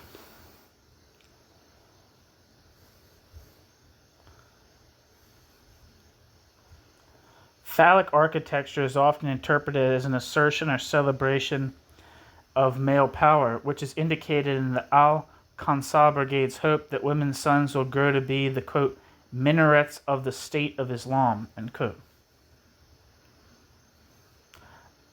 Al-Qansah Brigade. To assert their absolute control over the society, Islamists regularly gather in the phallic structure, with the minaret functioning as the panoptic inspection tower from which the imam reminds all people of their duty to submit to God's order. However, in this case, the seeds of extremism spread by the imam from the minarets could also be seen as a cry of pain, deprivation, and desperation rooted in men's spatial sexual crisis. For although the teachings urge men to embrace their sexual desires and seek enjoyment in the opposite sex, male worshippers come of age without a space in which to do so. Islamists are then able to capitalize on the frustration and anger that results from this sexual suppression, with the Islamic State being the most visible contemporary example. As much as the Islamic State espoused a war of believers to establish a caliphate, it was also a war of sexually suppressed men against women and children reduced to sexual objects. While other jihadist movements have promised their fighters sex with virgins in the afterlife, the Islamic State propagandized ample opportunities for sex in life, as in death. Footnote, see the article by Ma-Ruk Ali, ISIS and Propaganda, How ISIS Exploits Women. She specifically focuses on the Islamic State's, quote, preoccupation with sex and sexual abuse of women, end quote. End footnote. According to the United Nations sources, the Islamic State has used, quote, the promise of sexual access to women and girls, end quote, as a highly effective, quote, recruitment strategy, end quote, with, quote, tens of thousands of men who expected that they will, quote, get women to, quote, marry, end quote, as of May 2015. Footnote, see Zainab Bangura's article, Q&A, Probing Islamic State's Sex Atrocities with the United Nations. End footnote. These, quote, marriages, as described in Islamic State publications, as well as media coverage, were orchestrated through a system built upon the utter disregard for female sexual consent. Since its early stages, the Islamic State coerced women into supporting the cause through sex jihad, jihad al-nikah, whereby women were expected to provide sexual favors to jihadist fighters through a series of, quote, temporary marriages, unquote.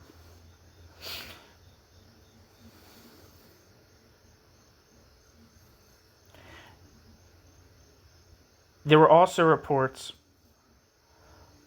of Islamic State fighters forcing Muslim women in Iraq and Syria into marriage, as well as of families giving away their daughters to fighters.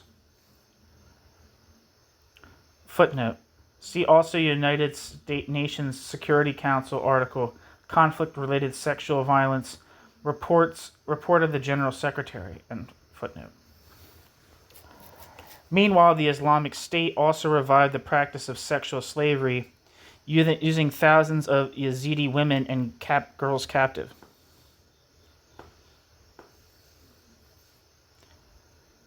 Footnote. See the article, Syrian Kurds Working to Liberate Yazidi Women Enslaved by ISIS, published in Straits Times, June 14, 2017.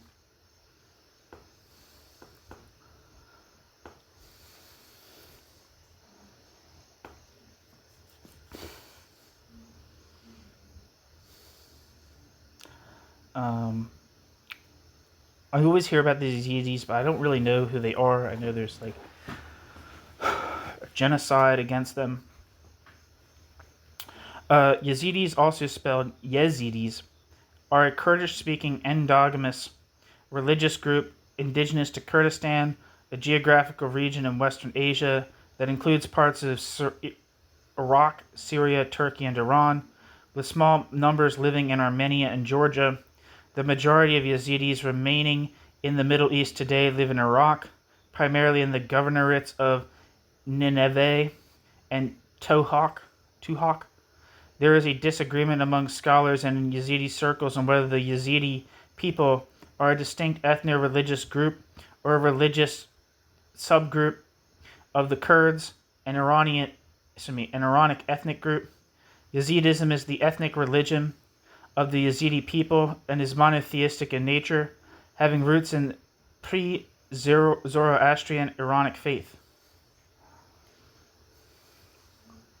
In the aftermath of the early Muslim conquest, Yazidis have at times faced persecution from neighboring Muslim rulers, often being accused of heresy by clerics, while at other times they established alliances and held positions of influence. Despite 72 cases of genocidal massacres in the 18th and 19th centuries, seen as state-sanctioned violence during the later part of Ottoman rule, Yazidis historically have lived peacefully in proximity with their Muslim neighbors. In modern times, Yazidis face persecution, particularly by ISIS. Due to ongoing terrorist attacks in Kurdish regions, many Yazidis sought refuge in Western countries. The 2014 Yazidi genocide that was carried out by the Islamic State saw over 5,000 Yazidis killed and thousands of Yazidi women and girls forced into sex slavery, as well as the flight of more than 500,000 Yazidi refugees.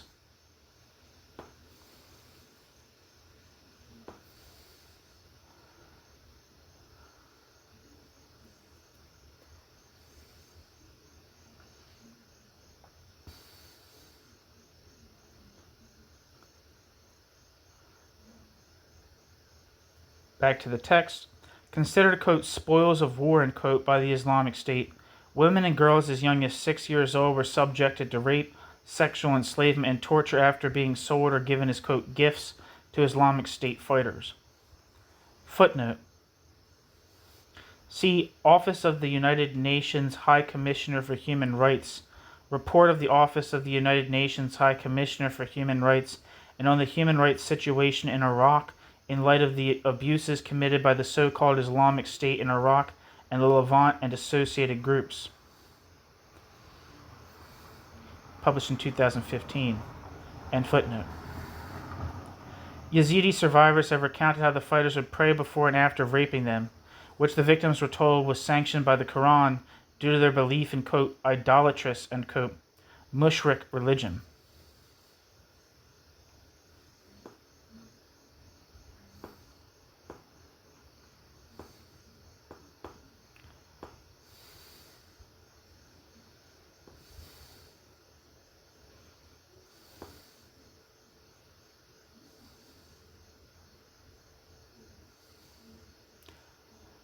Wikipedia says the Mushrikites were the Arab polytheists that committed shirk and opposed the Islamic prophet Muhammad and his followers, the Muslims, in the early 7th century. Their leaders were mostly from the Quraysh, but others belonged to Qays, Q-A-Y-S. After Muhammad's declaration of prophethood, the Mushrikites harassed members of the nascent Muslim community and were led by Amr ibn Hisham, Abu Jahl. Following the increase of tension between the Mushrik and the Muslims, Muhammad and his companions migrated to the neighboring city of Medina, where the Islamic prophet was offered sovereignty over the city. An Islamic State was formed in Medina, which received vehement opposition from the Mushrikites, and subsequently both parties fought at the Battle of Badr in 624, resulting in a defeat.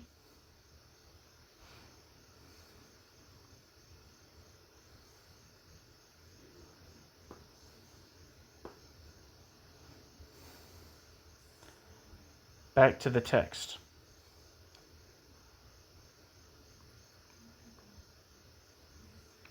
The Islamic State publications drew extensively from the Quran, hadiths, and Islamic jurisprudence to justify these crimes. Footnote: see the Book of Jihad and Expeditions in Imam Abu Hussein Muslim ibn al-Hajjaj, Sahih Muslim, Volume 5, from Hadith number 4519 to 5645. And footnote. Quranic verses referring to, quote, what your/their right hands possess, end quote, of which there are 15 in total, were especially emphasized. Footnote. For more on Islamic historical background regarding sex with captive women, see Sayyid Mahmud al-Kaimani, Wars of the Prophet State, Volume 2.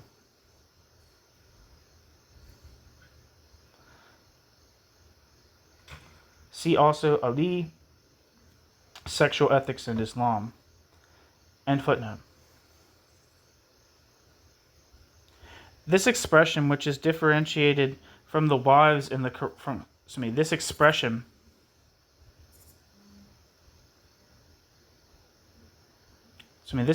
which is differentiated from wives in the Quran, is generally taken to mean a man's slaves and/or concubines. The phrase encompasses both sabiya, captured, quote, infidel, end quote, women, to whom the captor is sexually entitled, and sarari or jariyat, non-captive concubines.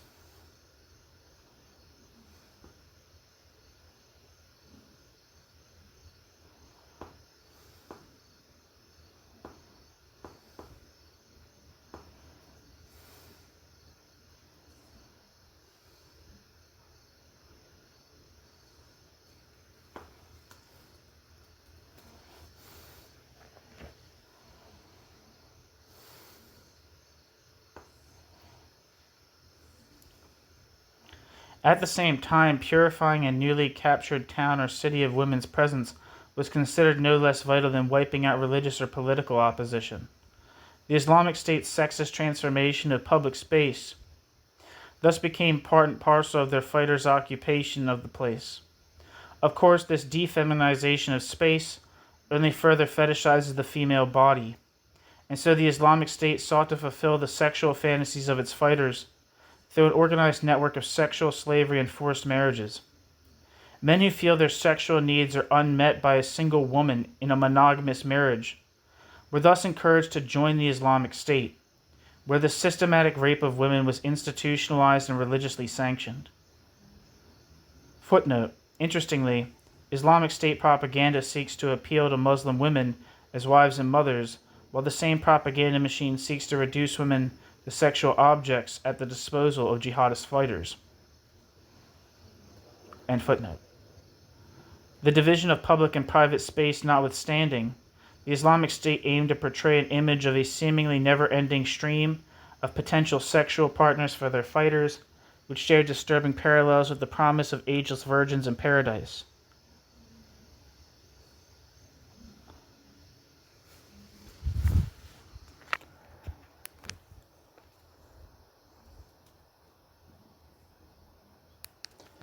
New section, the spatial crisis and Islamist fantasy.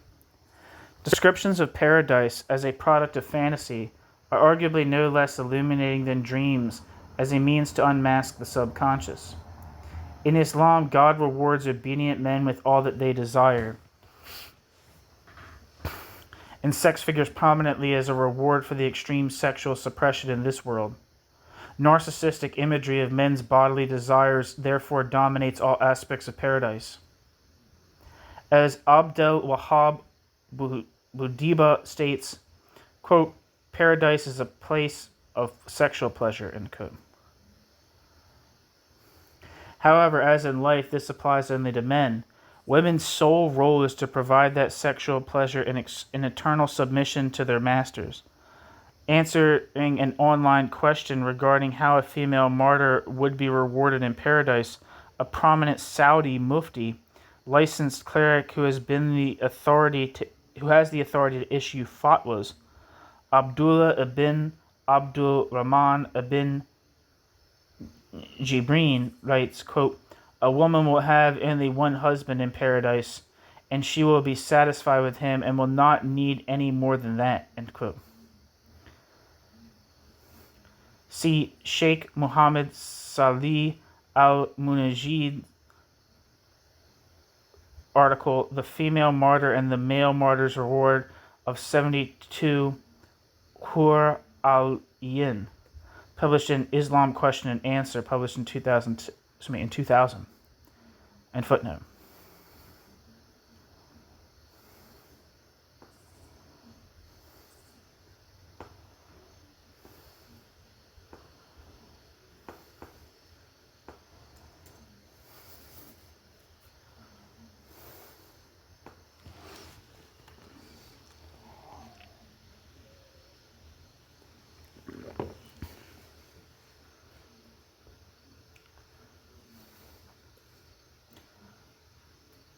Wikipedia says Ibn Jibrin lived from 1933 to 2009, known simply as Ibn Jibrin, was a Saudi Islamic scholar who was a member of the Council of Senior Scholars and Permanent Committee for Islamic Research and Issuing Fatwas in Saudi Arabia. He was a member of the Council of Senior Scholars and Permanent Committee for Islamic Research and Issuing Fatwas in Saudi Arabia. Ibn Jibrin's death in 2009 was widely mourned in Saudi Arabia. Ibn Jibrin is often considered the third most leading Saudi Salafi scholar after Ibn Baz and al-Huthaymin.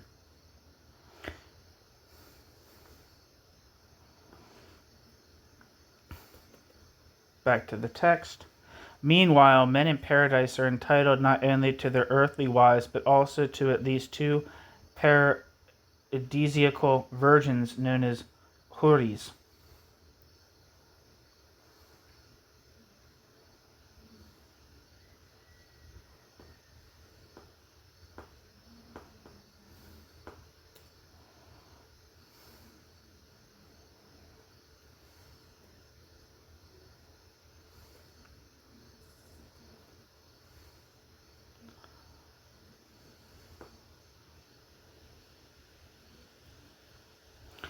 According to AI Overview, in Islamic tradition, huris are beautiful, pure, and virgin companions, predominantly described as a reward for faithful men in the afterlife, particularly those who die as martyrs. While sometimes interpreted as literal virgins, some scholars view the term metaphorically. The word, quote, hur, originally referring to, quote, whiteness, and the companions could be both male and female. The concept of 72 virgins is heavily emphasized in the Hadith sayings of the Prophet Muhammad, but the number is often understood symbolically to represent abundance rather than a literal count. Back to the text. Jalal ad-Din al-Suyuti writes, quote, "On their breast is written the name of their husband, linked with one of the beautiful names of God. On each finger 10 rings, and on each foot 10 rings of precious stones and fine pearls, ... All the huris are in love with their husbands," end quote. See Budiba, Sexuality in Islam.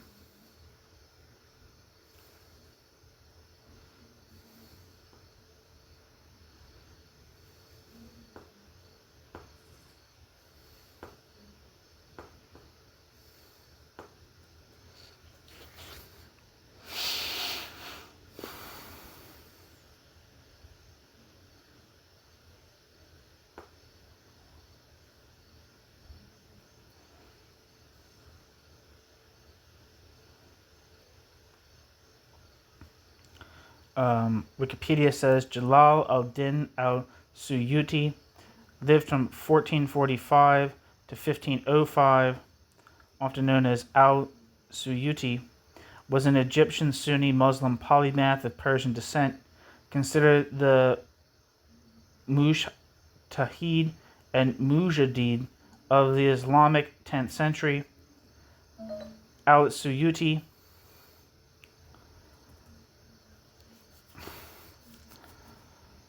was a leading muhadith, hadith master, and mufassir, Quran exegete, and faqih, jurist, usuli, legal theorist, Sufi, mystic, theologian, grammarian, linguist, rhetorician, philologist, lexicographer, and historian who authored works in virtually every Islamic science. For this reason, al-Suyuti was honored one of the most prestigious and rarest titles, Sheikh al-Islam.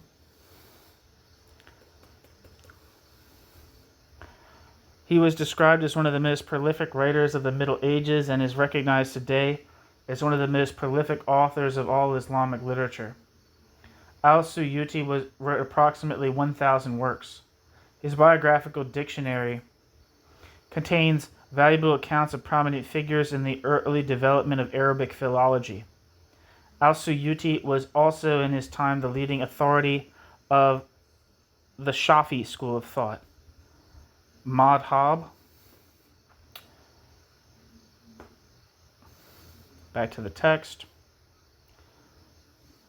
Thus, paradise is the place where, quote, love, the willful and unconditional obedience of women to men, and sex can finally coexist.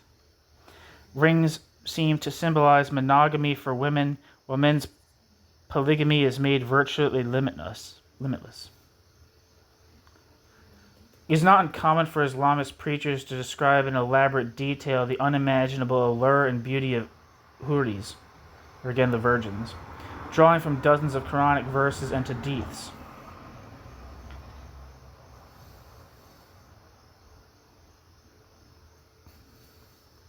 For instance, one hadith states, quote, each man will have 2 wives from among al-hur al-in, the marrow of whose calves can be seen from beneath the bone and flesh.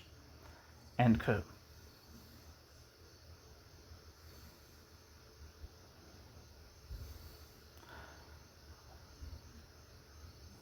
End quote. Sheikh Muhammad Salih al-Munajid, description of al-hur al-in, the Quran and Sunnah. And footnote. The transparency of the huri's body amounts to more than just the negation of the bodily coverings required in this world. It is a kind of nudity that allows the man's gaze to go beyond the skin, the flesh, and even the bones. The heavenly female being then is a body on limitless display for her male master's gaze. Describing the sexual rewards prepared for every man who enters paradise, another hadith states, quote, Allah will marry him to 72 wives, 2 from huris and 70 from his inheritance from the people of hell, all of whom will have desirable front passages and will have a male member that never becomes flaccid, i.e. soft and limp, end quote.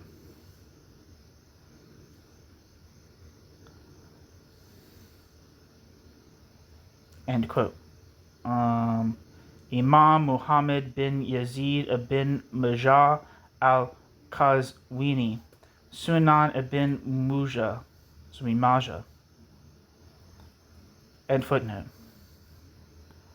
According to Hisham bin Khalid's explanation of the hadith, men who are admitted to paradise will, quote, inherit the wives of men who are admitted to hell.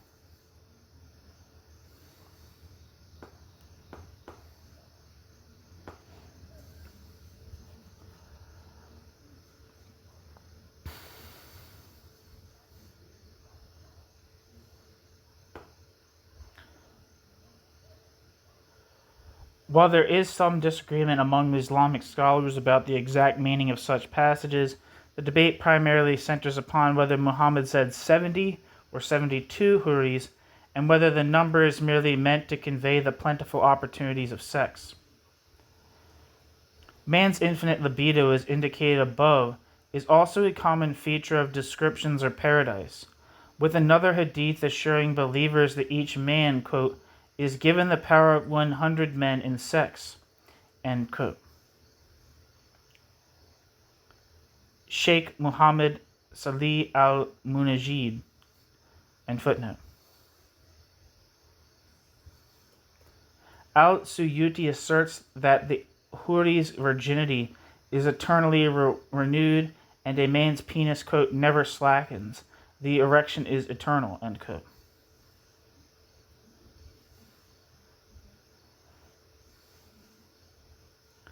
Each male orgasm lasts 24 years, according to Al-Suyuti.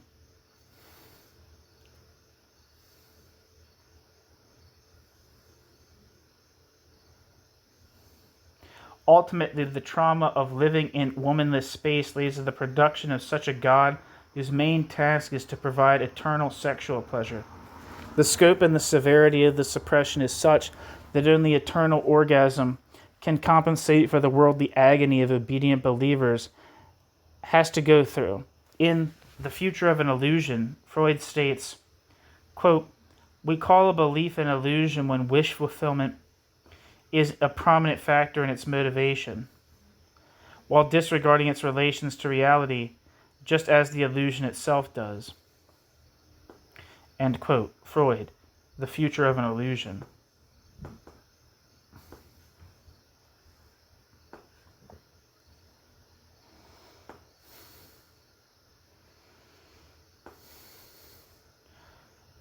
Wikipedia says, The Future of an Illusion, published in 1927 by Freud, the founder of psychoanalysis, is a book in which Freud discusses religion's origins, development, and its future. He provides a psychoanalysis of religion as a false belief system.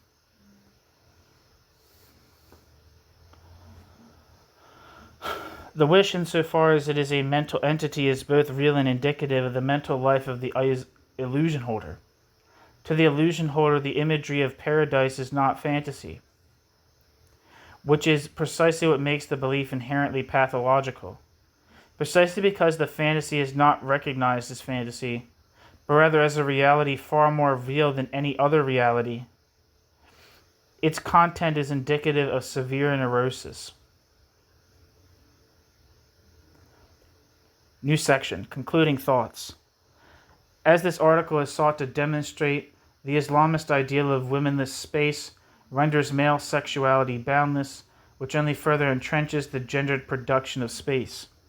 In order to challenge the gender segregation that lies at the heart of the Islamist project, it is imperative that we move beyond discussions rooted in metaphysics and hermeneutics of whether the crimes Islamists commit are in keeping with the, quote, real meaning of the Quran. This kind of debate is already premised on a metaphysical assumption that the Quran is sacred and ahistorical. Whether or not the rest of believers think the core of the religion is good, Islamists could forever appeal to the sacred as the source of the absolute legitimacy of their agenda. About a century ago, Freud put it very well when he stated, quote, "Since it is an awkward task to separate what God himself has demanded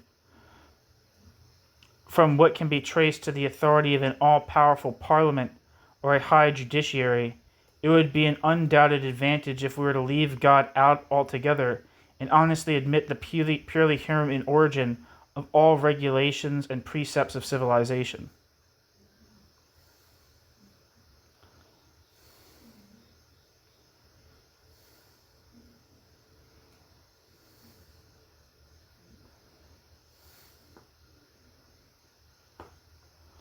I like that a lot.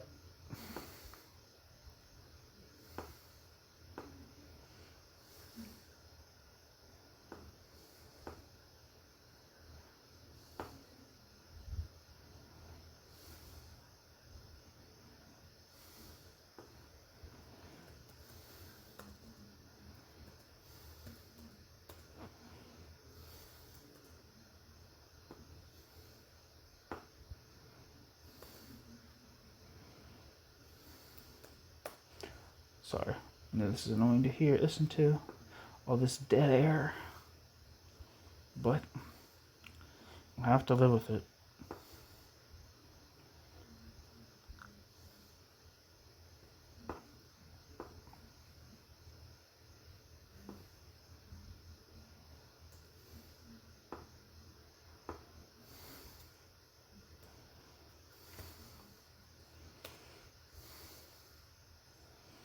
Okay. So I had to copy that down. Ultimately, the exclusion of women from Islamist public space cannot be accurately studied when critique of religious texts is inhibited by metaphysical beliefs. On the contrary, the very sacredness of religious texts must be treated as a crucial aspect of the ideological structure that patriarchy utilizes to eternalize male domination.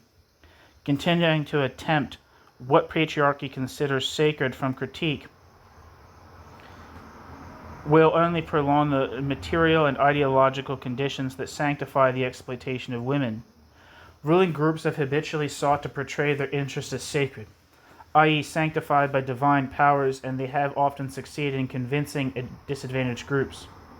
Therefore, Islamism, as an ideology that produces and reproduces the sacred, is a powerful tool of hegemony. Any critical philosophy that aims at dismantling systemic oppression must rigorously and unapologetically take aim at the sacred in order to strip it of its oppressive socio-psychological power. Those who resist patriarchy must refuse to stop at the borders of the sacred and instead deconstruct the sacred in search of persistent indications of patriarchal social pathology.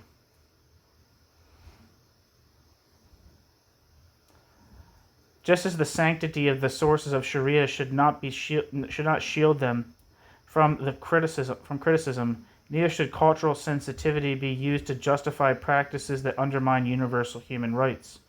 Claiming that individual liberties and human rights cannot be universalized because they were intellectual products of the European Enlightenment is analogous to claiming that that algebra cannot be used in Europe because its founder was a Persian thinker, Al-Khwarizmi,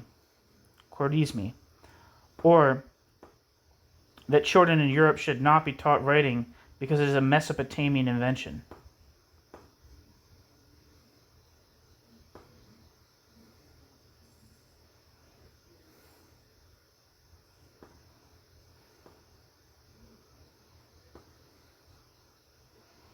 One second. This is good stuff.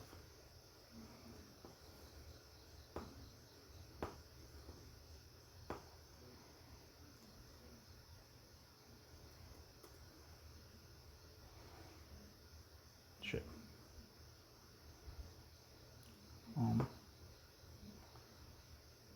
Let me look this up real quick.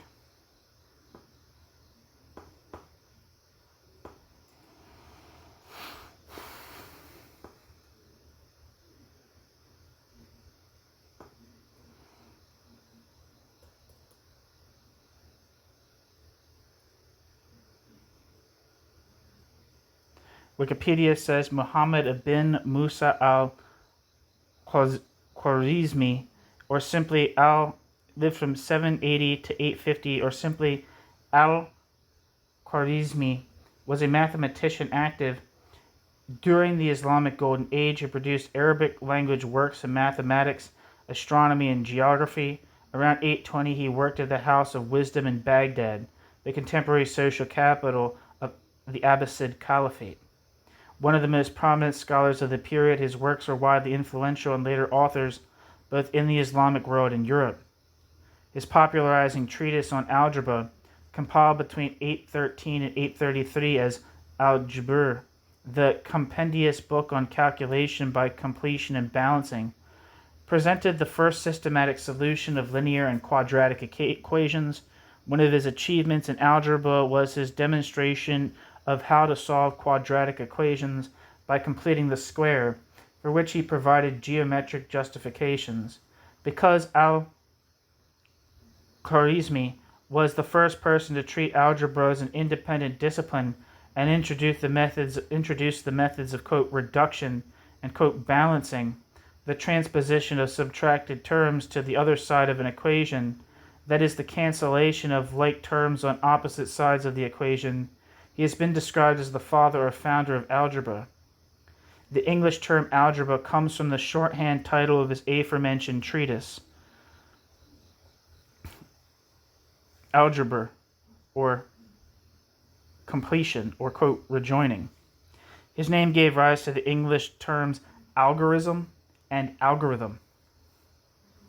The Spanish, Italian, and Portuguese terms algoritmo, and the Spanish term guarismo and Portuguese term algoritmo all mean, quote, digit. In the 12th century Latin translation of Al-Khwarizmi's textbook on Indian arithmetic, Algoritmo de Numero Indirum, which codified the various Indian numerals, introduced the decimal-based positional number system to the Western world. Likewise, Al-Jabr, translated into Latin by the English scholar Robert of Chester in 1145, was used until the 16th century as the principal mathematical textbook of European universities. Al-Khwarizmi revised geography, the 2nd century Greek language treatise by Ptolemy, listed the longitudes and latitudes of cities and localities. He further produced a set of astronomical tables and wrote about the calendric works, as well as the astrolabe and the sundial. Al-Khwarizmi made important contributions to trigonometry, producing accurate sine and cosine tables.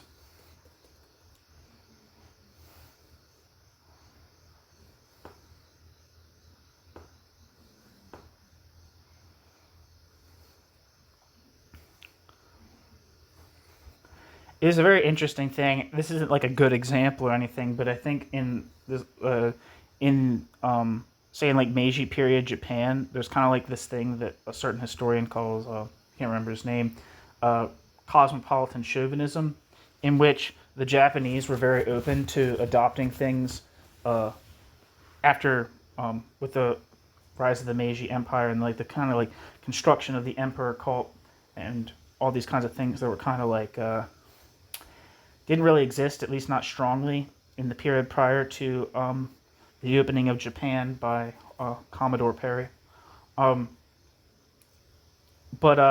it's interesting reading. I had to read this thing for school, but it was talking about how, like, in the eyes of like the Japanese reformers, the founders of the Meiji state, they viewed things that were created as discovered in other places as universal truths that just so happened to be discovered other places, and their application was neutral. Their use was neutral. There's not something like fundamentally anti-Japanese about adopting Western scientific achievements or certain political achievements, right? The certain,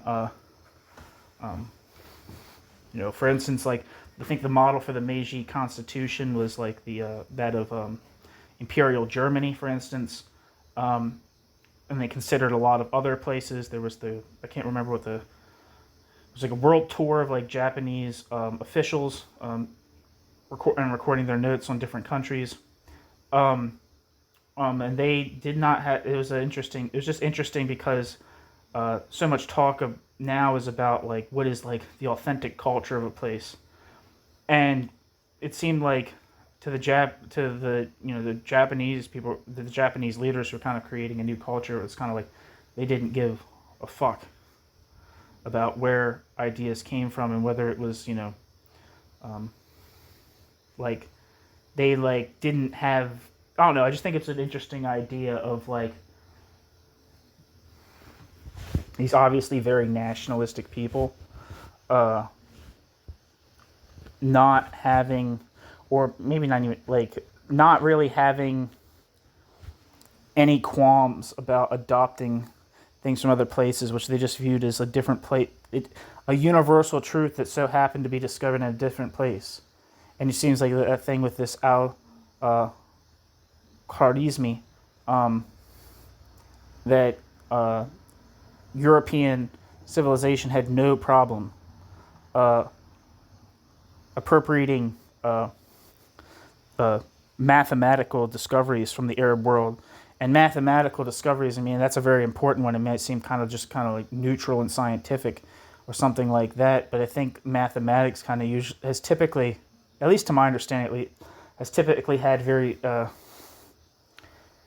very philosophical practice.